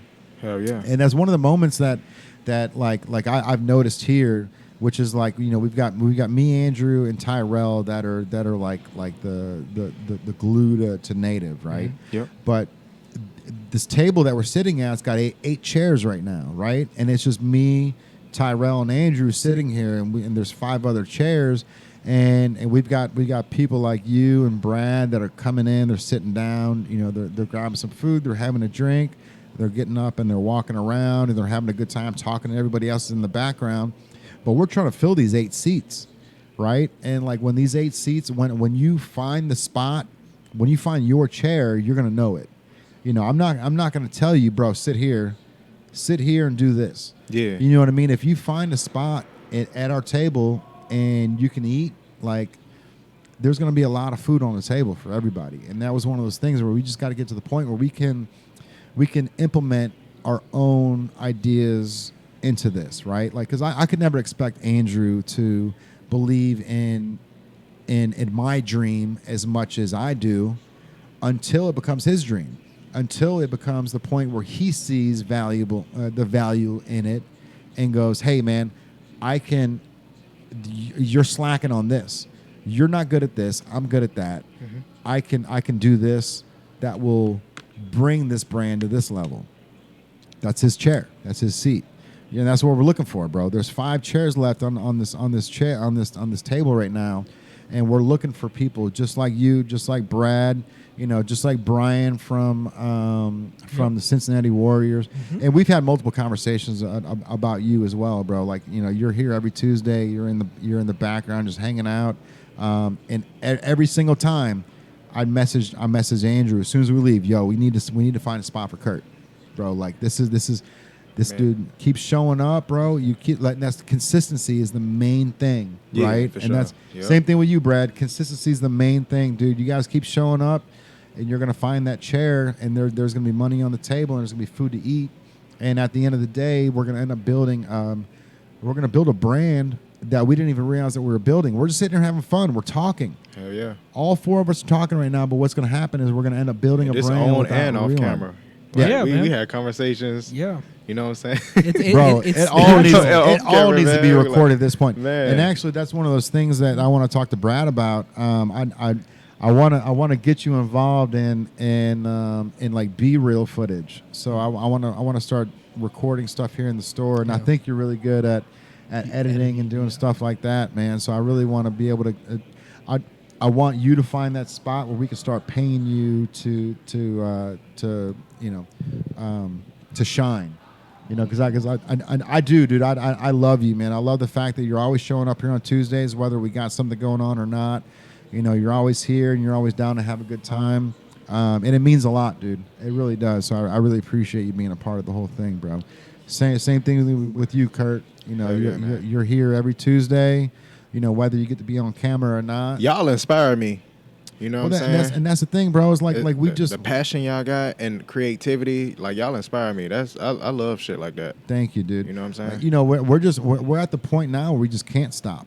It's like every day, progression every day. We in that pool and we're swimming, bro. We're not going anywhere. Like, we're really here. And that the beauty of it is we both feel we're just getting started, even though we've made moves since, like, I've been involved, like, we're approaching 3 years, and, like, it's just, we're still just getting started because the ideas just flow. You know what I mean? Like, we're working on podcasts, working on we're trying to implement this bake shop. There's so many avenues that we're trying to hit hard that, like, we're just getting started.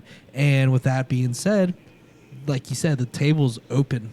The chairs are pulled out. You just got to sit in it and time to ride along, because, like, everyone has strengths and everyone has weaknesses. But everybody a team. Exactly. The goal is to get your strengths to build on someone else's weaknesses. Because no one's perfect, right? You know what I mean? Sure. We know that. We know that as humans. Yeah. Like, we've had plenty of conversations on athletics or anything. Yeah. Someone has a strength, you know what I mean? Someone is like a Russell Westbrook, where he's going to run right through the rim.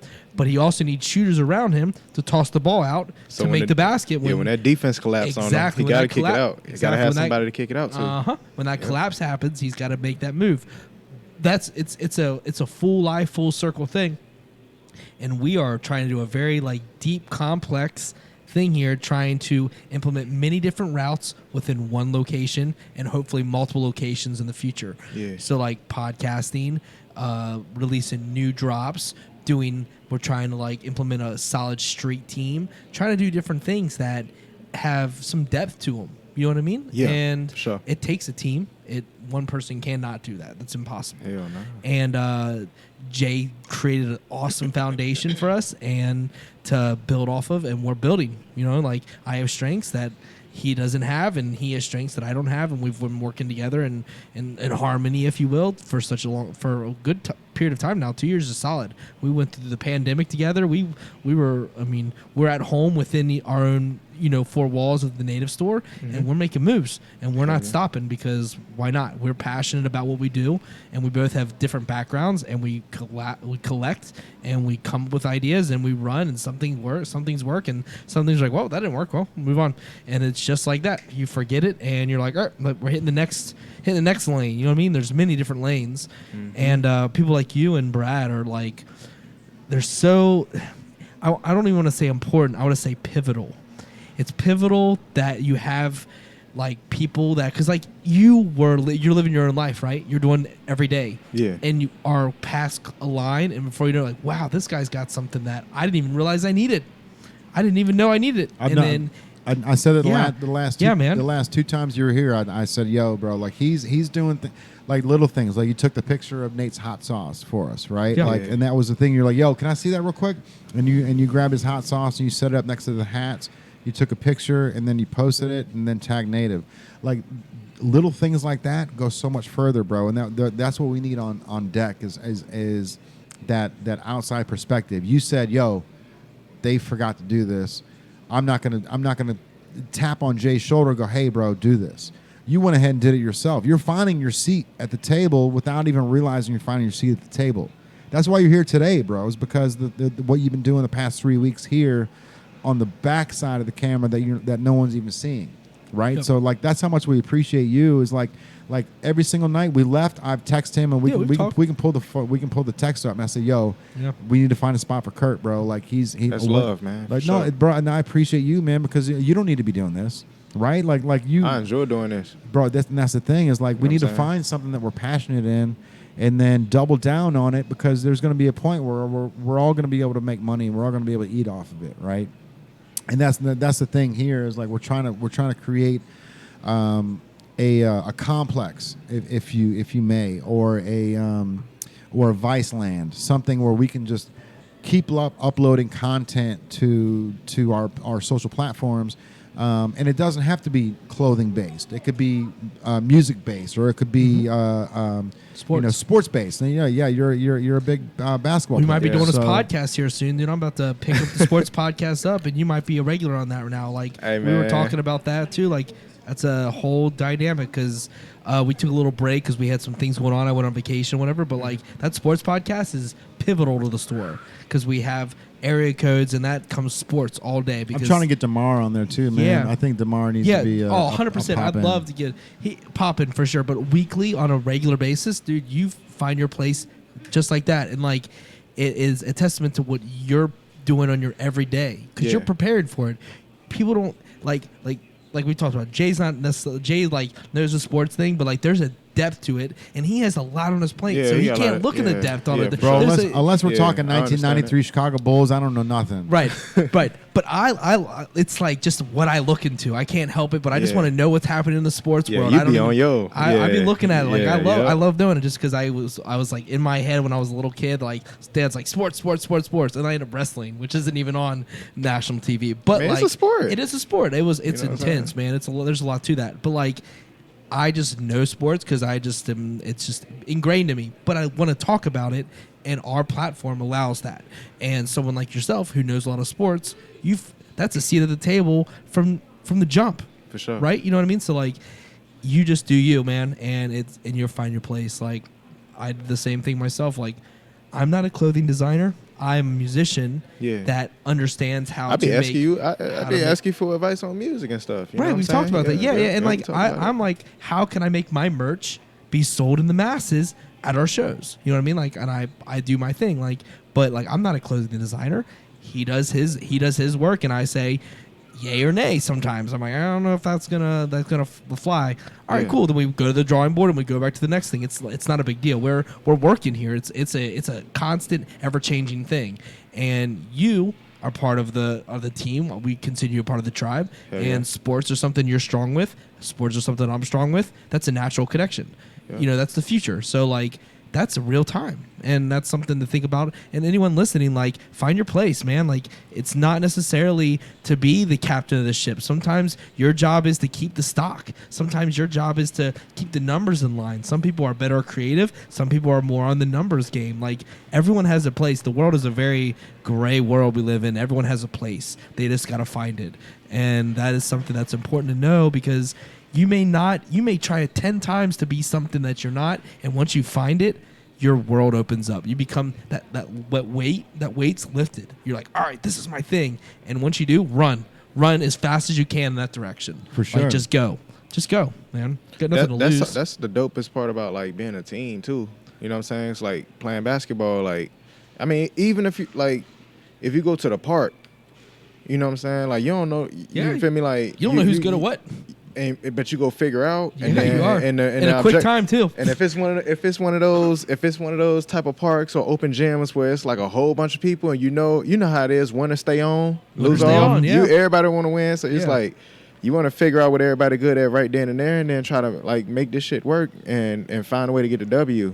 You know, sure. like, for sure. But what Andrew was saying, man, it's like just because I own Native, that doesn't mean that I'm at the top of the food chain, bro. Like, Brad can come in and start doing online content. If he starts doing video content, even TikTok, bro. Like, I'm trying to figure out TikTok. I can't get 500 followers to save my life on TikTok. Once we get to 1,000, we can go live. So once we get to 1,000, we're able to do podcasts on TikTok, the whole nine. Right, but until we hit 1,000, I can't do it. But for somebody like Brad, like even though it's like the Native brand is mine, and like yeah, there he is. We've got 400 shirts on the racks, and the logos are fire, right? Like, yeah. and I'm coming up with new logos every single day, bro. Like, every single day we're coming up with a new design that we're printing. It doesn't mean shit unless people see it, right? So for somebody like Brad, who he might not have the design etiquette or know the streetwear style, right? But if he knows how to connect Native to TikTok, he's going to be so valuable in the long run that he's going to have his own lane that's gonna become the point where I can't let him go, right? Like Andrew's already made himself indispensable, right? So I can't fire him anymore. If I fire him, there's like the ship is gonna sink, right? Because he's gotten to the point where I need him. He's valuable. He's a part of the team. We're co-owners, right, at this point. Yep. So for somebody like Brad, just got in, and we're trying to find our seat at the table. His seat at the table might be super valuable if he knows how to implement the bridge from streetwear to social media, because that's the one thing that we're missing right now. It's a password. You know what it is, right? The numbers at the end. That's 112 at the end. Okay. Exclamation point. So that that's the thing, bro. It's like even though you don't feel like you may not contribute a lot, like, you might be contributing more than I am, because what you're doing is more important. Because at the end of the day, it's all about viewer content, dude. And that's the aggravating and most humbling thing at the same time, because Zoomies wants the Native brand, or I'm sorry, the Zoomies wants the Mad Scientist stuff. Oh, for real? But damn, they want the online presence. So so we've got zero online presence for the Mad Scientist. Find a way to navigate the internet. We've hit it, right? I hit it for two reasons. One, because I've been working so hard on Native that I wanted the Mad Scientist to be the cool thing in the background. Yeah. But at the same time, it's gotten to the point where I've hit it because I don't want to do the legwork to get we're at 11,795 followers or something like that on Instagram on the Native brand, and we fight for those, dude. Like every single like and every single follower, like we've shooken their hand and we've said thank you for, like, you're a member of the tribe now. Thank you. Like we're pulling teeth to get to 12,000. So I don't want to do that over again, right? Hey, all right. Tyrell back in the building. What Tyrell at? I see him out there wearing the Hey, what's up? what was that shirt I made? There he is, right there. Yeah, there he is. That Native brand shirt. What was that? That was the Sour Patch Kids. Thank you, bro. Yeah, Jesus Christ. I made a Sour Patch logo shirt. It was fucking fire. But anyways, man. So like you never know what your value is, right? Because of the fact that like somebody can come in and find their seat at the table. Like if you're good at online content, or if you're good at like video editing or something, you might be able to sit down at the table and go, bro, you're missing out on this. I can implement this, and all of a sudden you're more valuable than I am at the point. And so now I can't fire you, right? Because of the fact that you've got something that I'm missing. Yep. And I don't want to fire anybody, bro. I want to bring everybody on the table, and I want everybody to be able to eat. Because something like this, it's not just a clothing brand, right? We're videoing, we're doing podcasting, we're doing online content. So there's a lot of stuff here that we can implement down the road. So the Vice Land and stuff like that, like those are things that I want to do, because in the long run, if we open up a store in Atlanta, then we can interview locals of Atlanta, and we can have Atlanta content, we can have Cincinnati content, but it's all under the one umbrella. So, when you go to YouTube, you click on Complex, and you can watch artists, musicians, or you can watch about like the drug deals or the Vice Land on the issues of like people counterfeiting money. They be Vice Land be talking about everything. Yeah, dude, and that's the thing. So that's what I want to get at. I want to get to the point that we can just talk about everything, and we have our own little. It's just streetwear isn't clothing. Streetwear is a lifestyle. It's a brand. It's keeping your ear to the ground and knowing everything that's going on in hip hop and everything that's going on in the world today, bro. And that's the thing. It's funny, man. Like my wife she's always like, "How the fuck do you know this?" And it's like I've got my ear to the ground always, right? Yeah. And she's like, but this is like you don't even like the type of music, and I'm like, bro, this is the streetwear brand. This is like I've got to learn everything. I've got to keep my ear to the ground. All that come with it. All of it, bro. Yeah. And I want all that smoke. And that's the thing, man. I'm trying to get to that point where, we can just, it's more than a clothing brand. It's a lifestyle. And that's hard to do, man. I hate when people go, oh, this isn't a clothing brand. This is a lifestyle. Because it's like a lot of the times there was people that were like I was here and then your clothing brand was here. And you're like, oh, well, my clothing's not a brand. It's a lifestyle, right? And like to get to that point, there's only one way to get to that point, bro. And that's Tommy Hilfiger. That's Ralph Lauren. I remember you saying something bro, about that. like that's, yeah. And so it's not. I was trying to understand like what you meant. You know what I'm saying? When you it's a lifestyle. So like what I'm saying when I mean that, it's not just a clothing brand. Like wearing Native right now is just a clothing brand. Yeah.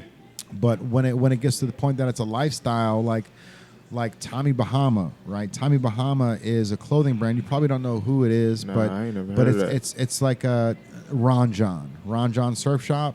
That's a lifestyle. So it's a clothing brand that's attached to surfers strictly. Okay. Right? Or Tommy Hilfiger. Or Ralph Lauren. It's a lifestyle, right? Like if you're wearing Ralph Lauren, you've got the collar shirt, the sweater, the collar shirt, and you got the sweater like tied up around you, like it's a preppy look like that. Then that's a lifestyle. Yeah.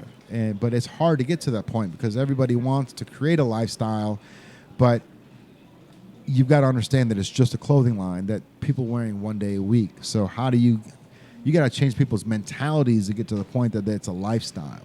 You know what I'm saying? So like when you put on that Native shirt, you want to go surfing. Okay. Like that's the type of mentality that's how you change it from a personality to a lifestyle. I see what you're saying now. Okay. Like I wear this because I'm a surfer. I wear this because I'm a skater, right? Like I wear this because I'm a a punk rock kid. There's So is it like the same as saying like when you throw on Nike, it's because you're an athlete?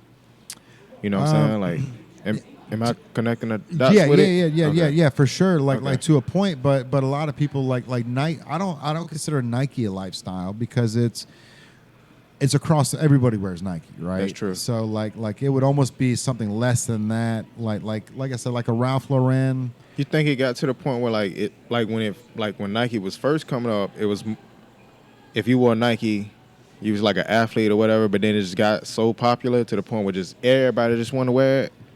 You know what I'm saying? For sure. I mean, that comes down to a lifestyle as well, though. The fact that everybody's wearing it to this point. Okay. But have you watched the show called Winning Times? It's on HBO, bro. You would love it. All right, I'll check it out. It's about the LA Lakers in the late 70s, early 80s. So that was when they first drafted Magic Johnson. Yeah. And they got a brand new owner in, and this owner was like, he was he cheated on his wife, got divorced, slept with a ton of chicks. Like he was a slut, basically. Like he was just a millionaire fucking whore. Yeah. And so, but his thing was, how do we make the LA Lakers the best team in the league? Right. And so he started thinking outside the box, and his daughter was the one that started thinking outside the box. It was like, let's instead of the Lakers girls, instead of it being like the Rocketeers, like the girls that just are all doing that sequence, leg up and all that bullshit. Yeah. Let's make them look like strippers. Let's make them dance like strippers. Right. Let's make it sexy.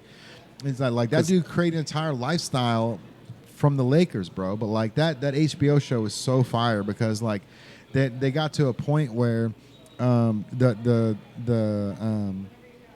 the Lakers, they almost they weren't a popular team by any means, and they were trying to get to the next level, and they were out of money. They didn't know what to do. Yeah. But his daughter was like, hey, like my dad likes sex. Yeah. And so he had this book of like all these like Polaroids of girls with, bras or no bras or like all this stuff. She's like, this is what we like. The Laker girls need to be this. For the entertainment side The of entertainment side, the entertainment, bro. yeah. But it was so the dope, entertainment man. side of things. Seeing how he was like, okay, we've got this regular basketball team. How are we going to turn this basketball team into something bigger than what it is? And so like the Winning Times, bro, like they're just in there and they take a normal basketball team. Okay, so up until this dude took over, it was like a high school gymnasium. Where like the chairs were, the stands were just in the stands. There's no floor seats. You know what I mean? Like if you were on this side of the wall, you played. If you were on the back side of the wall, then you were sitting. What up, Dom? You want to sit down? You want to get involved? Hey man, come on, man. How long? Go ahead and slide in here real quick, man. I gotta head out. Oh man. Shoot out. Oh shit. But the Winning Times, bro. So like he was at the point where he was saying, all right, let's get a whole front row, right? So let's get floor seats, just one row. Let's hire all the celebrities, or not hire, but let's give tickets to celebrities to come to the games for free. Like he turned that entire thing into a lifestyle, bro. And it was like. It was such a good show, man. You gotta watch it. It's on HBO. Still like, it's still like that to this day now, because like celebrities come up and they hit the courtside seats. Oh, bro, Yeah, for sure, yeah. for sure. I mean, courtside's you gotta be there now, right? Yeah. But like in the '70s, early '80s, like that wasn't a thing. Like NBA wasn't nearly as popular as it was, but he was trying to get to the point where he was trying to make it more than what it was, bro. So. It was doing right. It's a dope ass show, man. Winning Times on HBO. It's Winning got Times. John C. Reilly as the owner of the Lakers. Okay. It's fire, bro. It's definitely something you need to watch. Okay. For sure. That's the one Jerry West is bad about. He was mad about it. Yeah, I could. Yeah, he's I mean, going you can definitely tell that he would be upset because they definitely portrayed him as like not a schizophrenic, but almost like a spaz. Like he didn't think he was good as as he is, which honestly, basketball when Jerry West is playing and basketball after Jerry West is playing is way different. Yeah. He's just a logo So like he's just got that like he is the logo. So because he's Yeah. such a later Appreciate guys. you guys. Yeah. Nice hat, bro. Hey. Because he's the logo, I guess he just expected a little bit more. I don't want to call it respect, but like More more love like and more shit. love. Yeah. You know what I'm saying? So he didn't get that love on that specific that film. So like he's feeling some type of way, and I guess there's maybe like some kind of lawsuit or some kind of something happening going on that he's after him. Yeah, he's not happy about it. I know that for sure. Oh, wow. So I mean, I haven't seen it yet. I need to watch it. He talks about it a couple times. I really need to see it. I'm falling behind. I'm busy, guys. So like, but I will watch it at some point and Sure, get my. you can watch it. You here said on it's called Sundays, bro. Winning Times. Yeah. Okay. Yeah, Check it out. I'll watch it on HBO, Sunday. That's cool. for Yeah, sure. For sure. It's just, but Jerry West is definitely upset. There's been a bunch of headlines about him, not too happy with how they portrayed him. You know what I mean? Because Yeah. like you're in the limelight at that point. If someone's portraying you a certain way and you don't feel it's accurate or whatever Yeah. based on your experience, I can see it. I mean, I get it. I mean, bro, Yeah, for sure. but at the same time, Yeah.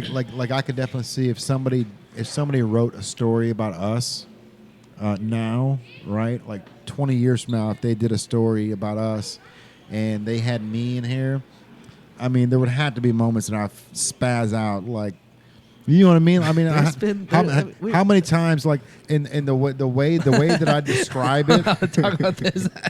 I mean, bro, Yeah. I completely understand, and like that's why I apologize afterwards when the shit goes down, and the fact that I him got and thick him, skin, bro. It's cool. We're good. Yeah. well, him and I, handle it. him and I, yeah, bro, he understands me better than anybody does, right? And that's to the point where like the way that I describe it is like when something happens, like the Facebook message that happened, like the wires that are all connected in my brain, all of a sudden they go, psh. and then he's like, yeah, so this happened, and all of a sudden this wire touches this wire touches this wire, this wire touches this Yeah. wire, and my brain is like, Yeah. and I'm like, bro, fucking stop. Yeah. Don't Yeah, do it. Anything Stop that happened, that was 100% Charlie. But I'm not gonna lie, but it's not. I'm not my place to explain For sure. for that little 2-year-old. But like it was, but even that, like even the light bulb issue that one time when we had in the old store with the lights were the light situation. Got bad about the light situation with the ladder, but like either. But yeah, there's so. see that's the moments like With the lights kept going out or something? Like, they lights kept when, just when like the no. wires get crossed, bro, like it's there's dead space in here. So like when I like the other day when I went off or when I went haywire, it's there's these things aren't connected, right? So all of a sudden my brain isn't processing anything, Yeah. and I just then had to calm it. I was like, we'll be okay. We'll get through this, and we make it. I mean, did she buy that black hat too? I thought we were out of black hats. we don't have any. It's before now because there's none in the store. So, but that dude just bought that army, the camo, the one you have on. Okay. Yeah. As long because they're like running around like she just stole it. I just want to make sure she's not running out with the hat. She definitely looked back at us as she was. Oh look, Goddamn look! teenagers. I think it's this guy in the white's hat. Yeah, she just threw it back at him. Oh, okay, yeah. But yeah, we make it through our situations no matter what, because like at the end of the day, like I recognize that there's a lot on his plate, and I understand that there's a lot on my plate. But at the same time, like our plates are different. We have to carry different loads, and we've spent enough time because like the difference between people working a job with each other for so long and our situation is we worked in the middle of the pandemic and COVID where no one was around and we just were Brainstorming. we're in the same Bro, store all the time. Brainstorming Every day. like crazy. There's no one else Every- around. No one else is to every distract day us. we had to figure out like how to rectify yesterday. You know what I mean? Like we didn't make any money yesterday. How do we do that? All right, so last week we didn't make any money last week. So how do we pay bills this week? Like Yeah. there was a moment, bro, at the old store during the pandemic where we said at least we have $200 in the drawer. Yeah. Like that's a scary Yeah. moment going, hey, at least we have $200 in the drawer to pay bills. And that $200 in the drawer is That's supposed to be petty cash. That's supposed to be like money that just to make sure that we have Give money change for the back. day for the day. To give change back, like literally. And that was like one of those things where Yeah. like, you know, if at least we have this money here, and not but like dire times, bro. But like the fact that we were able to thrive through that, it definitely shows the character and the places that we're gonna go. Yeah. You know what I'm saying? Perseverance, all that. We're Perseverance, resilient, dude. man. We're here, like regardless of the problems, the ups and downs, and the ebb and flow of what we're doing. We understand that there's a bigger picture, and we understand that. Damn, who's over? They're dropping them left and right over here, They getting, but oh Lord, damn, bro. How Yeah, many that wasn't dropped just- in? There was like 4 that dropped in. Hey, and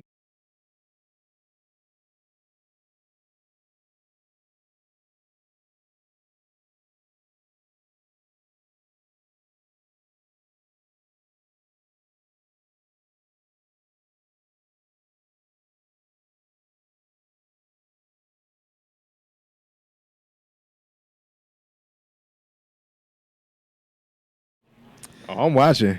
Yeah, no, we'll definitely put the camera back on. These cornhole sets are like the best thing they put in here. People are here all the time playing. It's Bro, cool. and that's the cool thing, man. Oh, here we go. All right.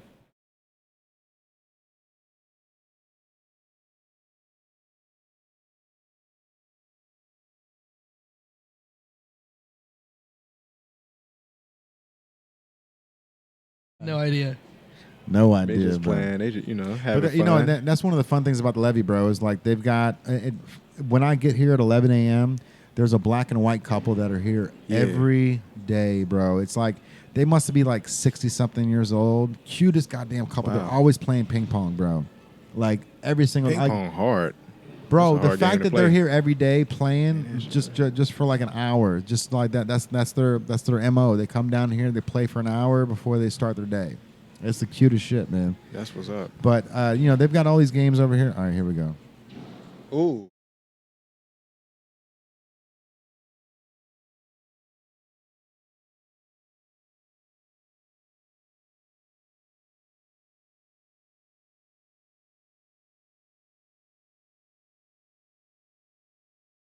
But yeah, dude. So they've got all these games here. So it's all free to play.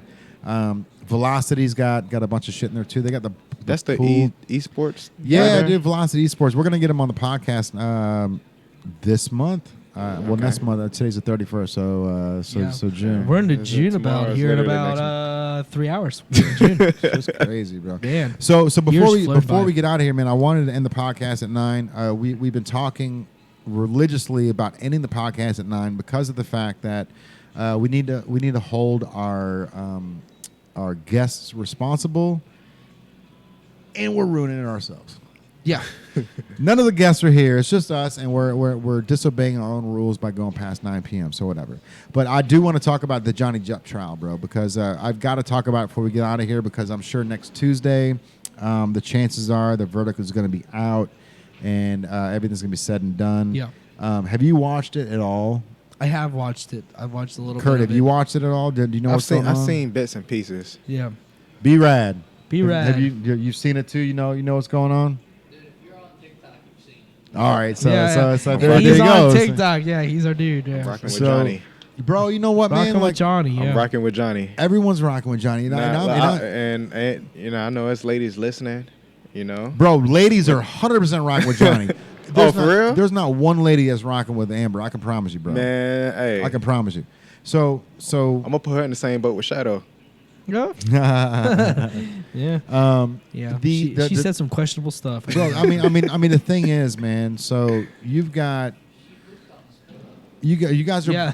you guys are both recording each other without each other's knowledge, which is like It's toxic off the rip. toxic off the rip, bro. Like Yeah, that if is it- that is such a wrong move in the first You place. know what I'm saying? If you already got to at get to that point, it's Let's call it quits. it should be already. You feel me? For sure, But bro. like they got married, or you know what I'm saying? Like Yeah, is like that's after the reason why all this they, going on. they got Yeah, married they got within a married. year, like 11 months into it or something. Yeah, and if they was just he- boyfriend or girlfriend, he- Johnny would have been dipped. He wanted a You know what I'm saying? prenup, and she wanted. That was the first time apparently they got in a fight. Was he wanted a prenup? She didn't want a prenup, so she beat the shit out of him because he didn't. Damn. Yeah, bro, like that. That's just how it started the whole relationship, man. So like, it got yeah, and so it just went haywire from there. But I've actually I saw a video of Spencer Pratt. You know who Spencer Pratt is? No, I don't. So this is for the '90s babies, man. That was what was that show? Laguna Beach, Laguna Hills. Laguna Beach, yeah. Laguna Beach, no. In the Hills was another show. In the Hills. Laguna Beach, and then the Hills followed. Okay, so Yeah. Spencer was I know that. was both of them. Oh, that's Spencer. Yes. So okay, so sorry. Spencer Yes. and I know where you're at. I'm there. and Bruce Jenner's son. What's his name? Jenner. Brady Jenner. Brody Jenner. Brody. So Brody. So Brody, check this yeah. out. So Brody. Celebrities that came out of nowhere. Yeah. So Brody and Spencer were at a bar and saw Amber Heard before she was popular, and Brody was like, "I'm gonna hit on her," and Spencer was like, "All right, go for it." And Brody went over to her and hit on her, and she turned him down and said that you are a. She said, "Oh, honey, I'm already dating a movie producer who's gonna make me super famous. Oh yeah, shit. So you don't stand a chance." You know what that mean? And you know what Brody's response was. So apparently she has I would've told her have fun. She has this big mole on her arm right here by like where like the like her elbow is, Yeah, like yeah, where the crevice is. He just looks at her and goes, "You might want to get that thing checked out. That looks cancerous." And walks away. Zing. And Spencer Pratt was like, that was the most G shit I've ever seen in my entire life because she was so hot, dude. And when she turned him down, he literally just goes, "You should get that thing checked out. That looks cancerous." But it seemed like she was, I don't know, she was riding off ego. It's like she Bro, ain't like- even like right there, like she ain't that, even she- trying to like she get to knew know who- the she guy. knew She who just Brody was. She off knew the who he rip. was. She just off the rip, just try Off to the X him rip. out. Oh like, no, honey, I'm already dating a producer. It's a producer. Like So You feel me? the Like- fact that she says that just shows her MO and shows that she was only with Johnny just because Johnny Depp is Johnny Depp, bro. hey yo, we team Johnny. You know, I'm Team Johnny, bro. Team Like, you Johnny, know what? man. Hey, I'm Team Johnny, man. Yeah, man. So we made those Got it. shirts here, and those shirts are super fire. But I bet you Team Johnny shirts will probably do even better than what I made. Think Team about it. If we just Johnny? Team Johnny shirts. Oh man, that might be. That's kind of fire, bro. I cop one for sure.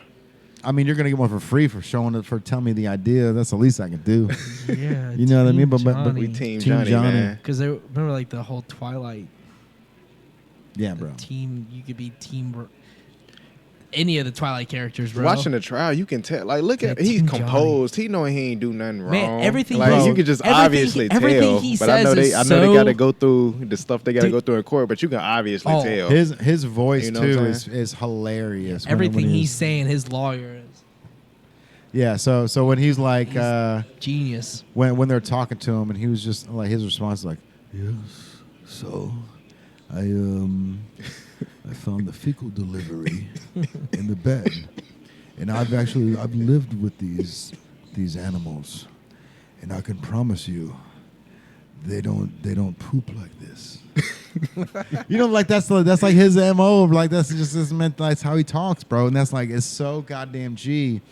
And then when like You look like a G. everyone's pointing out everything Amber does, bro. So like when Amber talks, like you'll ask me a question and be like, "So why'd you do this?" And she will be like, "So I did this because." And then Camille's like, "Bitch, I'm here. Don't talk to the jury. Yeah. I'm here. Talk to me. Yep. Stop talking to the jury." 'Cause Yeah. she's literally like this the whole time, like talking every single question. She looks right at the jury and then starts talking to them. And it's like honestly, it's super crazy the fact that like everybody picks out every single thing that somebody does. That's the internet and all Bro, that. but it's true though. Like when you know they'll show that like how she like turns on and off her acting. How she's like, you know, like you said. What we was talking about when he was leaving. He was leaving. Yeah, when And then they she went like- off for a lunch break. Yep. And she saw Johnny walking close to her, and she's acted like she was all. Like, Man, he wouldn't even stunt. Man, he was trying to get up out of I there. thought he was wouldn't. gonna hit He me wouldn't in even front of stun the her. He was judge. just trying to get up out of there and go Yeah. about his business. He wouldn't even stun her. and he, yeah, And she and did he- all and that he, extra. He just smiled, nodded his head, like, all right. That's one thing about the internet, because like, all right, let's say if this happened in the '90s, you probably, you know what I'm saying? Like now, everybody got phones. Everyone got phones. So it's like you might And hear everyone's it, analyzing everything. Exactly. And everyone's got their opinion right now. but when you see it on the camera, everybody know. Mm-hmm. Man, For Team sure. Johnny. Team Johnny, Team Johnny, she's man. lied so many times. At this point, you're like, all right, so what is the truth? You know what I mean? So you're saying this and that and this. All right, bro. So what's the realness? Hey, the realness, Team Johnny. Team Johnny. All right, That sounds about right. Team Johnny, man. I'm That's the gonna realness. I'm gonna make that shirt, and I might even make it look like a political shirt. Maybe we do it dark blue with red and white, maybe an American flag on it. Yeah, bro.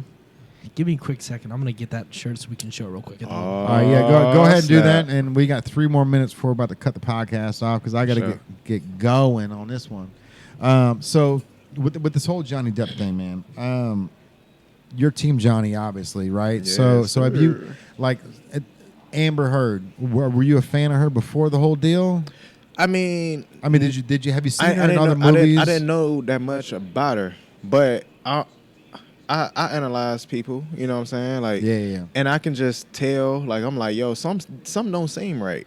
You And know, and it's know just what? like It it's doesn't- one of those feelings. You know what I'm It saying? doesn't Like, take a rocket scientist to to understand figure it that, out, that there's yeah. some screws loose in that. I'm a shit, simple bro. guy. I stick to simplicity. I'm like, yo, this don't even seem right. Why they even here? Right. You know what I'm saying? I was like, I'm thinking that in my head. I'm like, why they even here right now? Yeah. But then they was married, and I know when you divorce, you got to go through the court system. My pops, I don't want to talk about his business like that, but Yeah.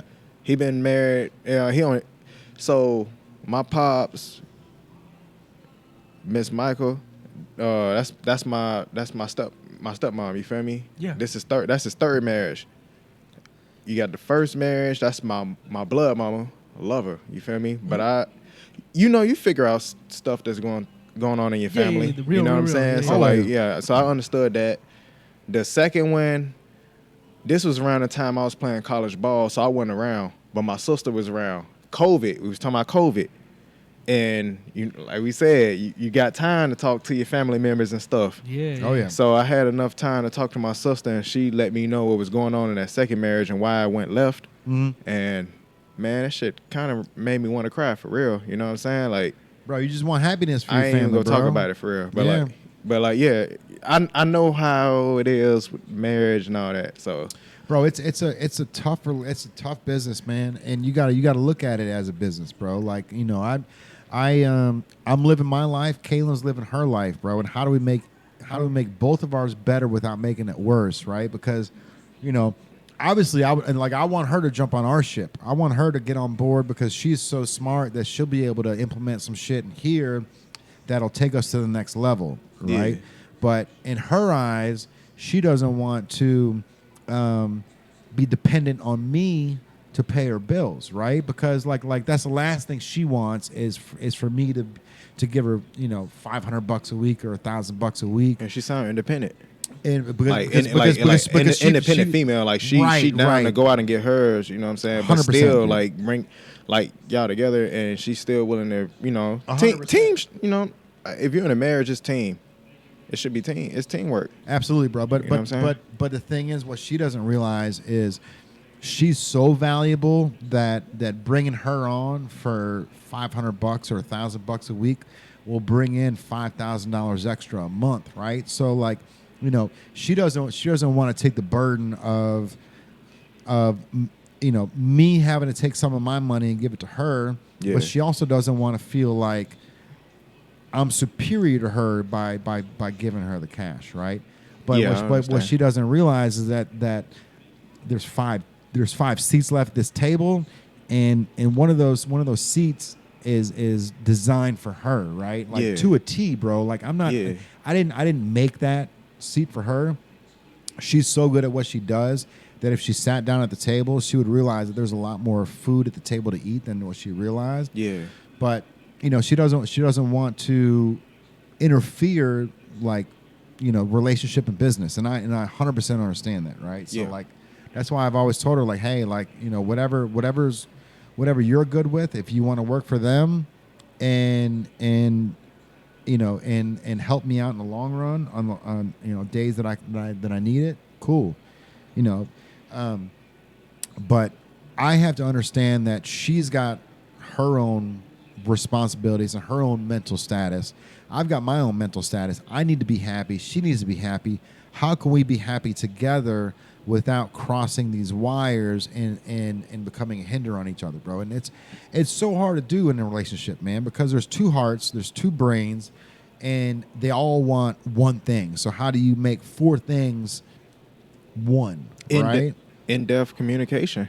100%, bro. Communication. In-depth communication. Best, and that's the truth, bro. So best friends first. So that's what I like with me. The reason why me and Kaylin work so well is because she's my best friend. Yeah.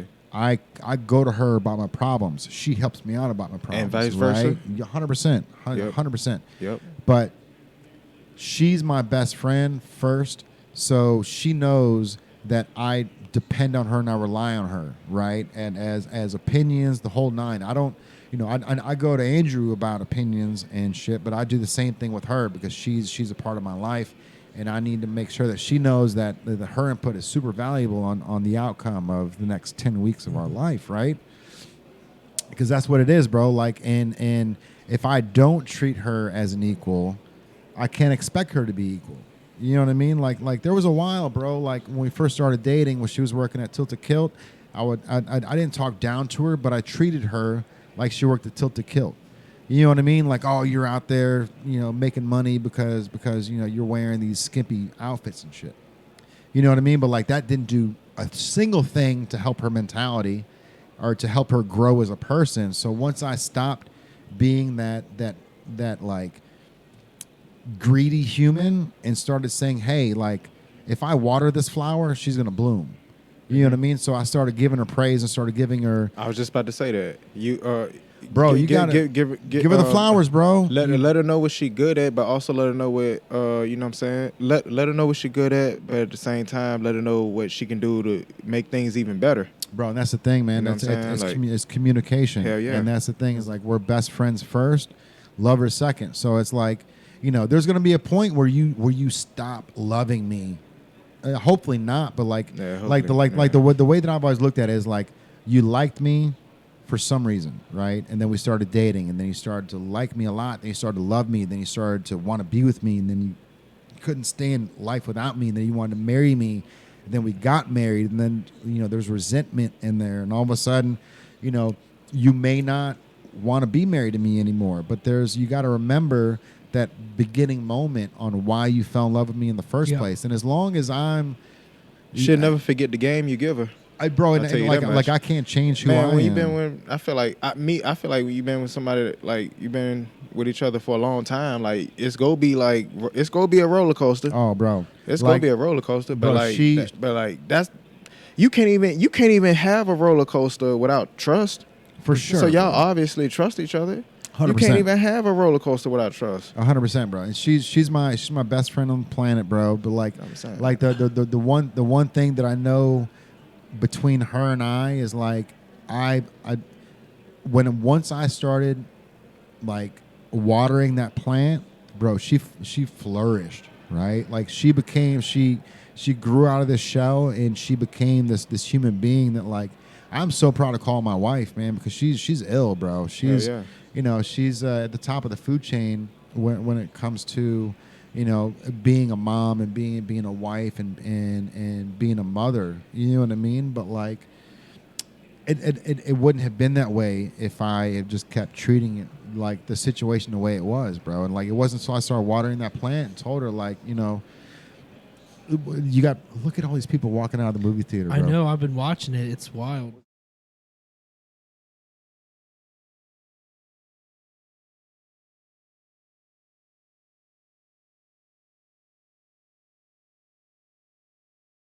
Kaylin and I went and saw it. What's it about?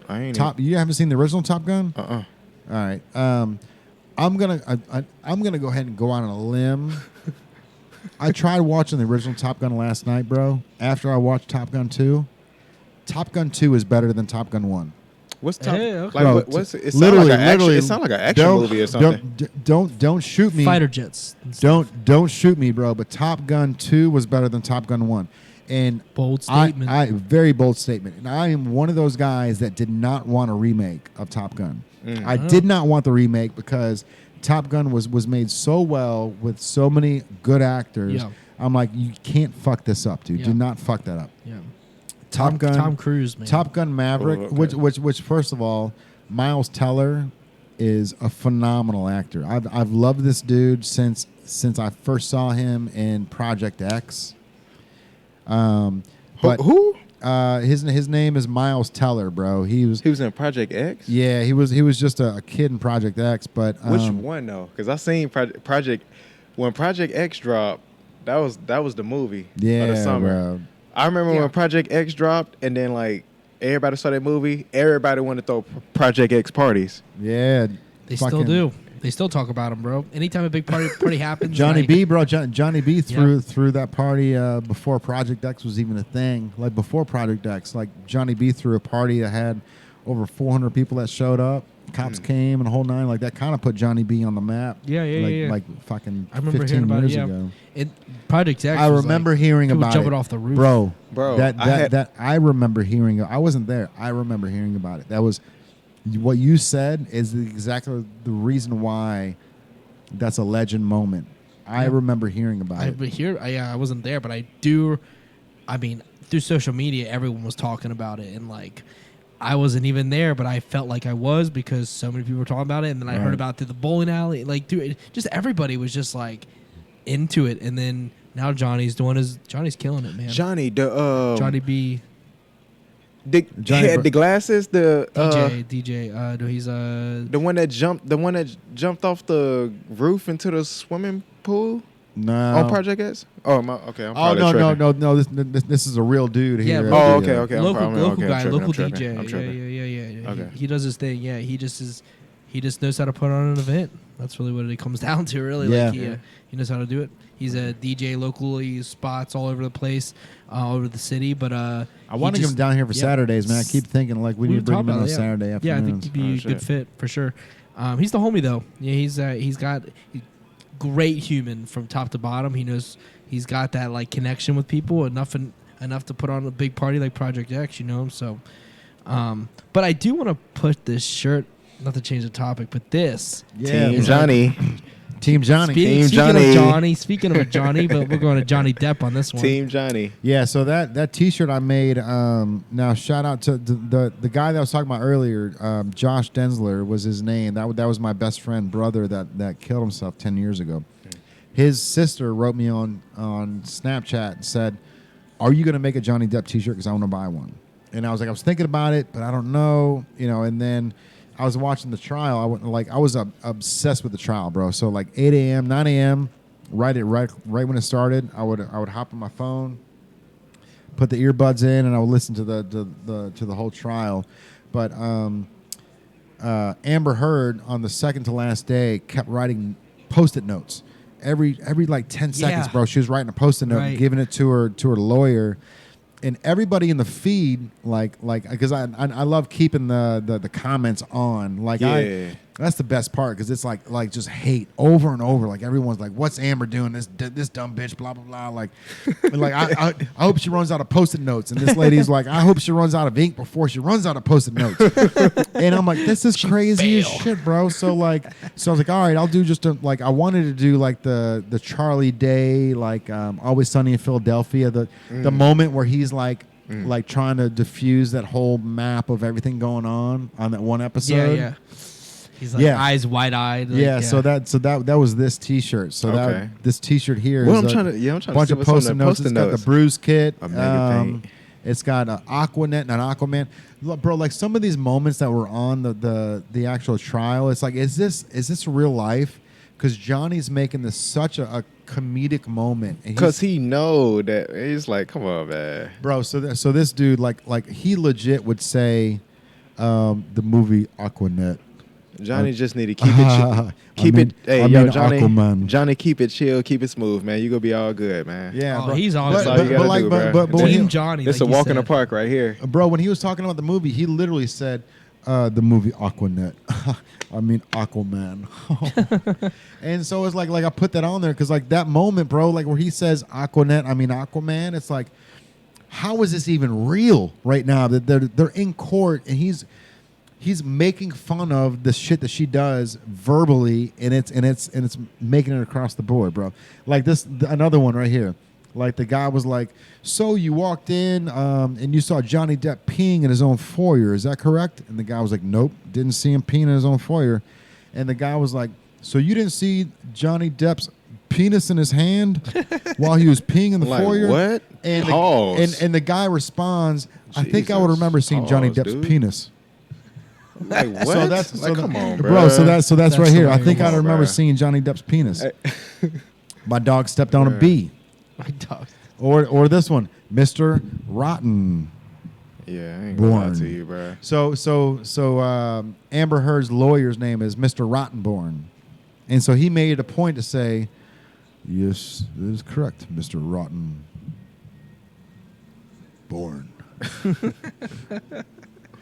Like that's just how Johnny is, bro. Yeah, like, dude. Because it's the irony and off his neck. everybody's you know what I'm eating it saying? up, bro. Yeah. Everybody's eating it the up. irony. Even the judge is like, this slick motherfucker. This Right. is- Right. It's a walk in the park. Team Bro, Johnny. That's Team what it is, Johnny, man. Team He's All Johnny. right, just, bro. He's just thinking, man. Hey. And he's just acting normal. He's acting normal. He thinks about his actions and he executes. And the world is just. I mean, I feel like the Fecal world's on delivery. That's what Fecal delivery. that's I think what- he's you got to think first. Team Johnny. Think first Yeah, and act later. Yeah, you know. and if he would have came in all crazy, and be calm about it. Calm, yeah, collected, you know what I'm saying? and go. Bro, they Yeah, like sure. if you watch everything that's happening, so like even Johnny Depp's lawyers and Johnny Depp, like they know what to do. So like Johnny won't look at anybody. He'll look down and he'll sit there and he'll write, or he'll eat his little fruit bears or whatever the fuck they are, his little jelly beans or whatever the fuck. Yeah. And yeah. until the lawyer starts pressing. Once the lawyer starts pressing on whoever's on the stand, then all of a sudden Johnny will go.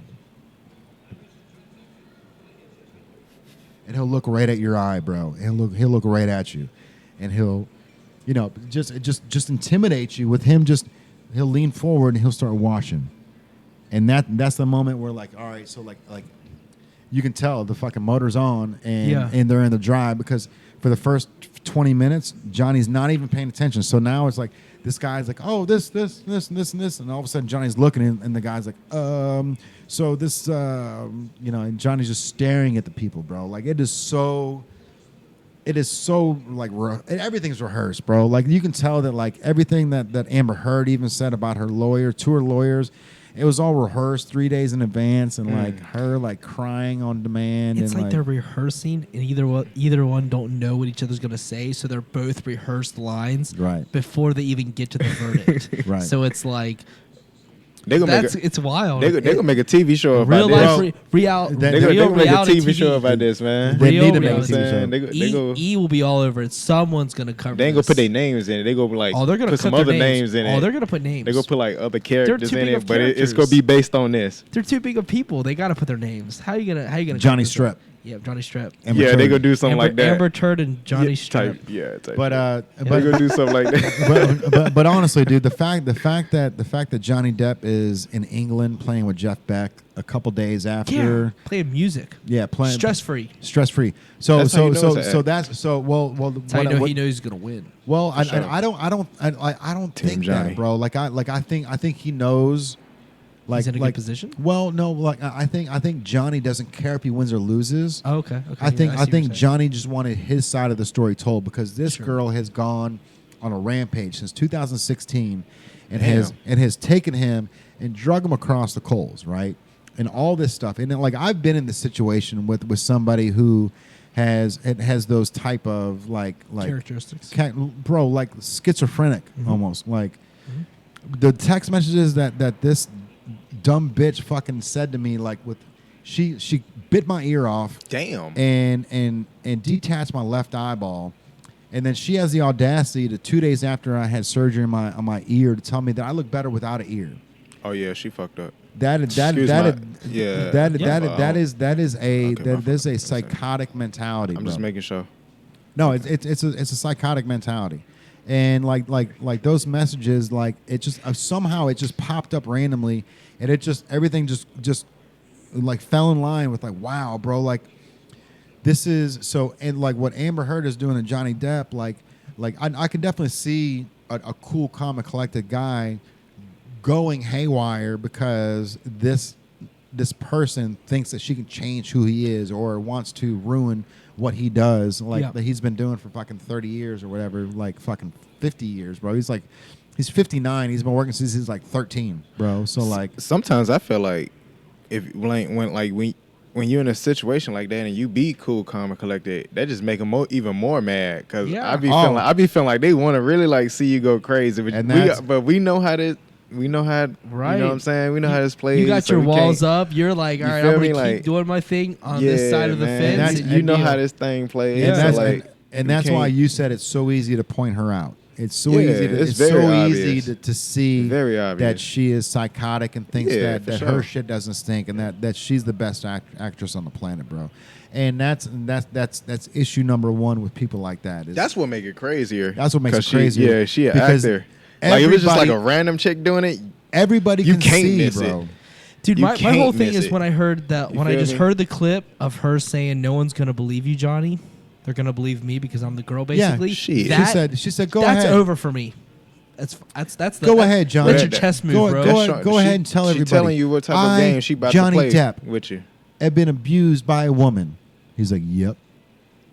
That's what he said. Like in the middle, she's like, "What are you gonna do, Johnny? You gonna go around tell everybody I, Johnny Depp, have been abused by a woman?" And he was just, "Yes." She playing. Yeah. That's what he said. She know how that shit played. But he she really, know how it's played. He must have known that the recording was happening. He was recording it. He recorded himself. So like he recorded those. She recorded stuff too, right? Bro, but like they are literally the Mr. and Mrs. Smith without guns. 100%, bro. Right? Yeah. Good call on that. Good call on that. You feel me, bro? You ever see that movie? Like that movie was crazy, 100%. bro.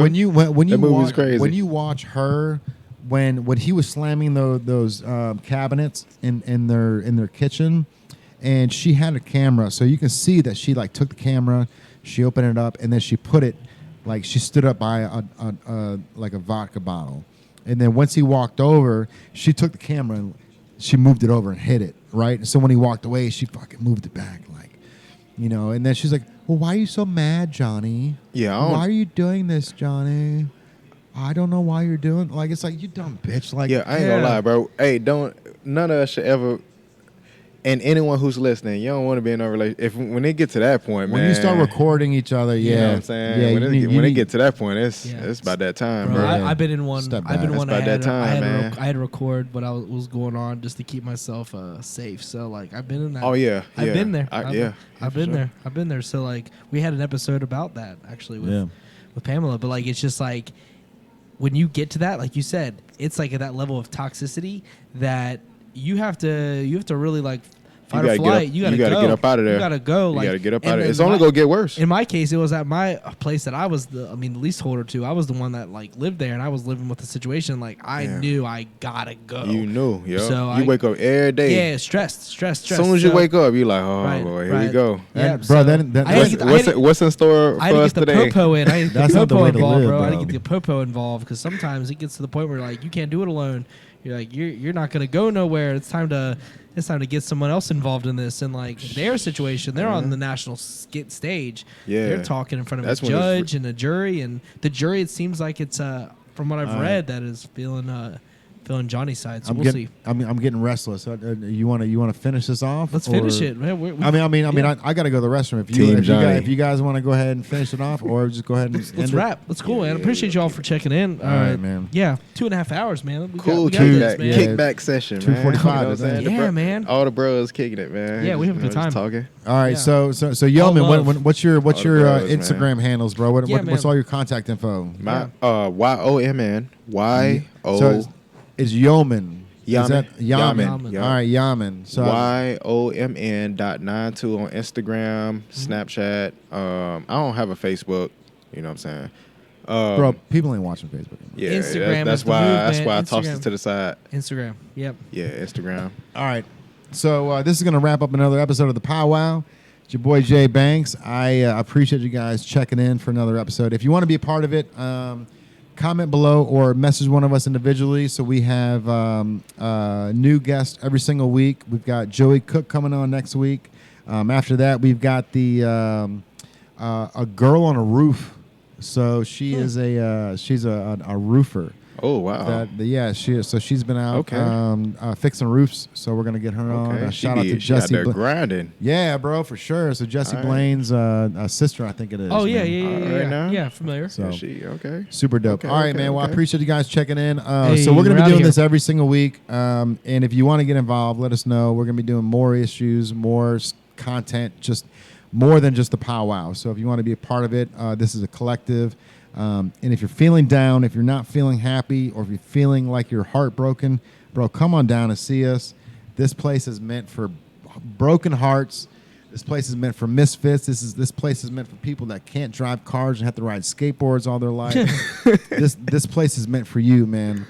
This is the place for the misfits, the unwelcomed, the people that feel lost. This place is for you, bro. We're here. This thing is was built for you by us because we were in that position and we're trying to get out of it. And we're trying to help you guys get out of it. So I love every one of you. I appreciate you guys for checking in on another episode of the PowWow. YOMN, we're gonna have you back as much as we can. We're gonna I want to start another podcast because you and AI are so good at sports, man. Like I said, if it was 1993. I'll be all in, bro. But it's 2022, and I don't know shit about Steph Curry and everything going on, bro. So. He's the greatest shooter of all time. So For sure. yeah. And speaking of that, real quick, Ain't no doubt about it. I'm still on the fence about the choice, but I'm leaning Golden State. But I would not be surprised if Boston. There you edged go. it, man. Go ahead and go It would and take us out. It would really surprise me. Yeah, if man. It would really surprise me if Boston pulled it out. I want to see him do it. Everybody know. loves the underdog. I I'm know, but just like, Jason God Tatum damn. is showing Kobe Bryant vibes, For man. sure. So like, I Yeah. think that Yeah, for sure. Jason think- Tatum is? Jason, Yeah, dude, yeah. he's like Kobe He's a Bryant huge Kobe reincarnated, Bryant man, fan. and he plays like him too. He Yeah. got the build like him. He shoots like him. Yep. I mean, Shout out he's to Wore the City Roots. armband like him. Yeah, he Old, wore the like old armband. Kobe when he wore the armband like up here. yeah, bro. He put 24 on it. yeah, man. He's the legit man. For sure. I'm a huge fan. I think that Boston.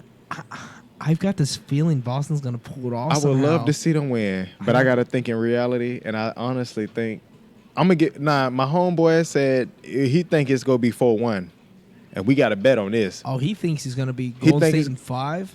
Yeah, he think Golden State go win it 4-1. I told him, I said I think Boston can at least pull 2. So we betting on that. I mean, And if would Boston, it be that surprising if Boston took 4? like what? Like Let's say they 4-3. They win Game 7.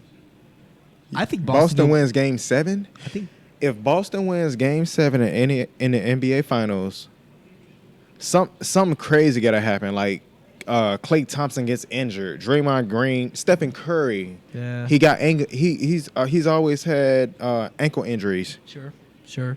You know, it's gonna have to be something crazy. reason I but I just don't see it. I see what you're saying. The reason I think that I think Boston could take it in 6, and they would win. That'd at home. be dope though. They'd be winning at home. They'd win at home, and like That'd the surprise the hell out of me. yeah, but you know right? The reason I think they could win in 6 Mm-hmm. is because only one team has Marcus Smart, and He's a special piece to that he's team. different. Yeah, he's different. He's different in the sense that he doesn't worry about the points. He's like their Draymond Green, but he's a little more rough. Yeah, Draymond Green's loud, and but he Marcus also Smart he's willing to fall and he won break his elbows, man. He won Defensive Player of the Year, right?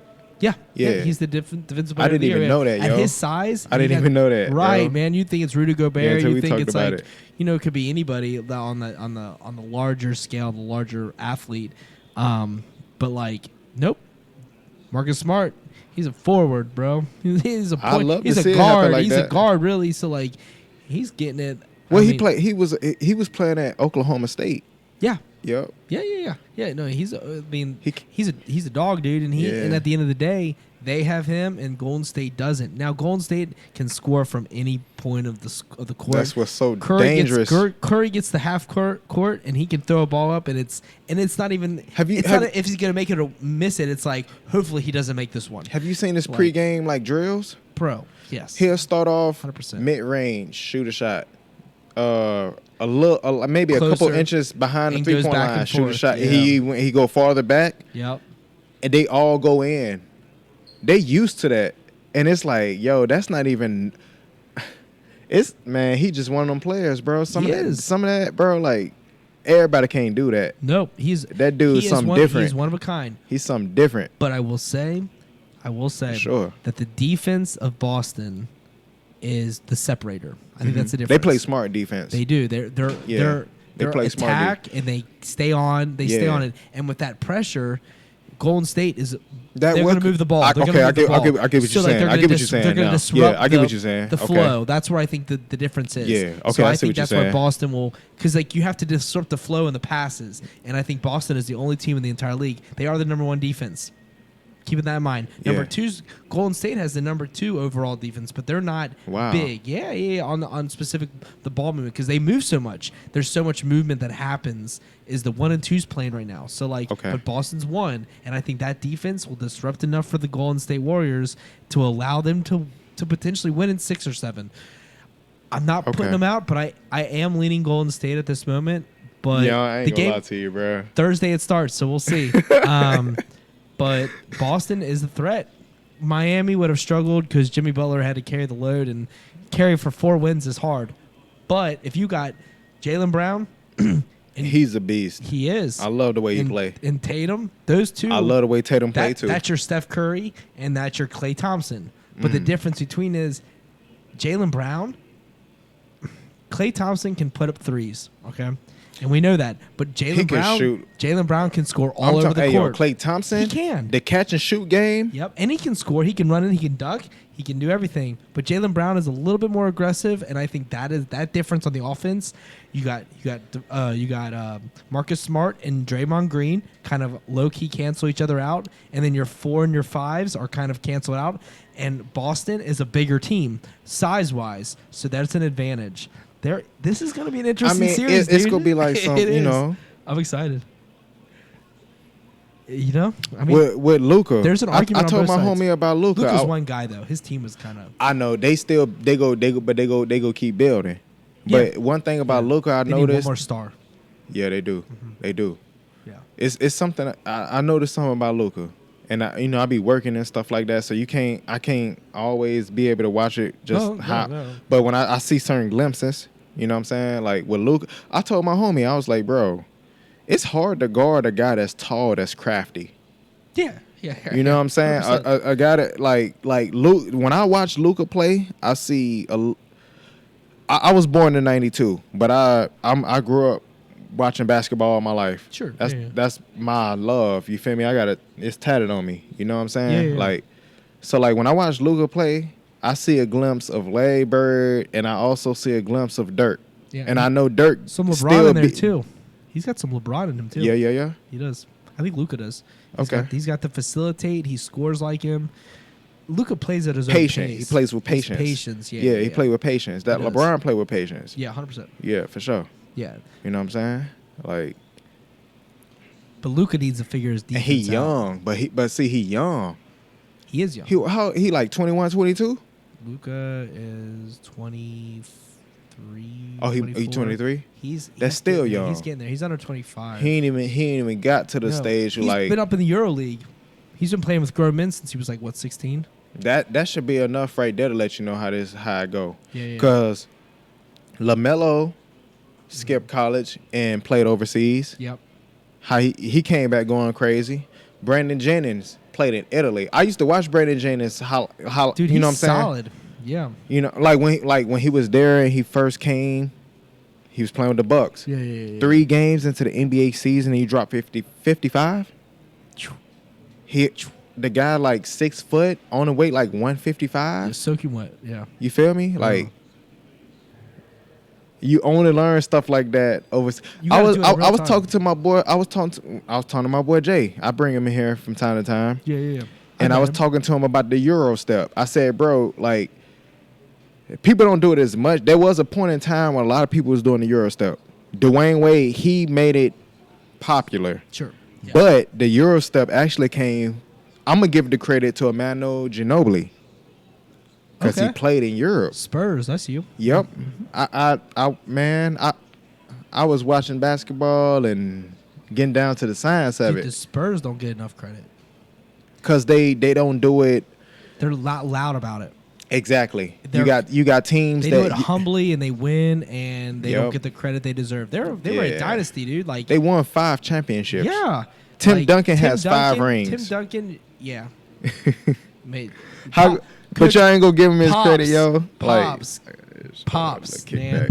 He's Greg Popovich is Greg Popovich, man. best coach of all time. I think he's there. I mean, obviously, I think I do. Obviously, like you have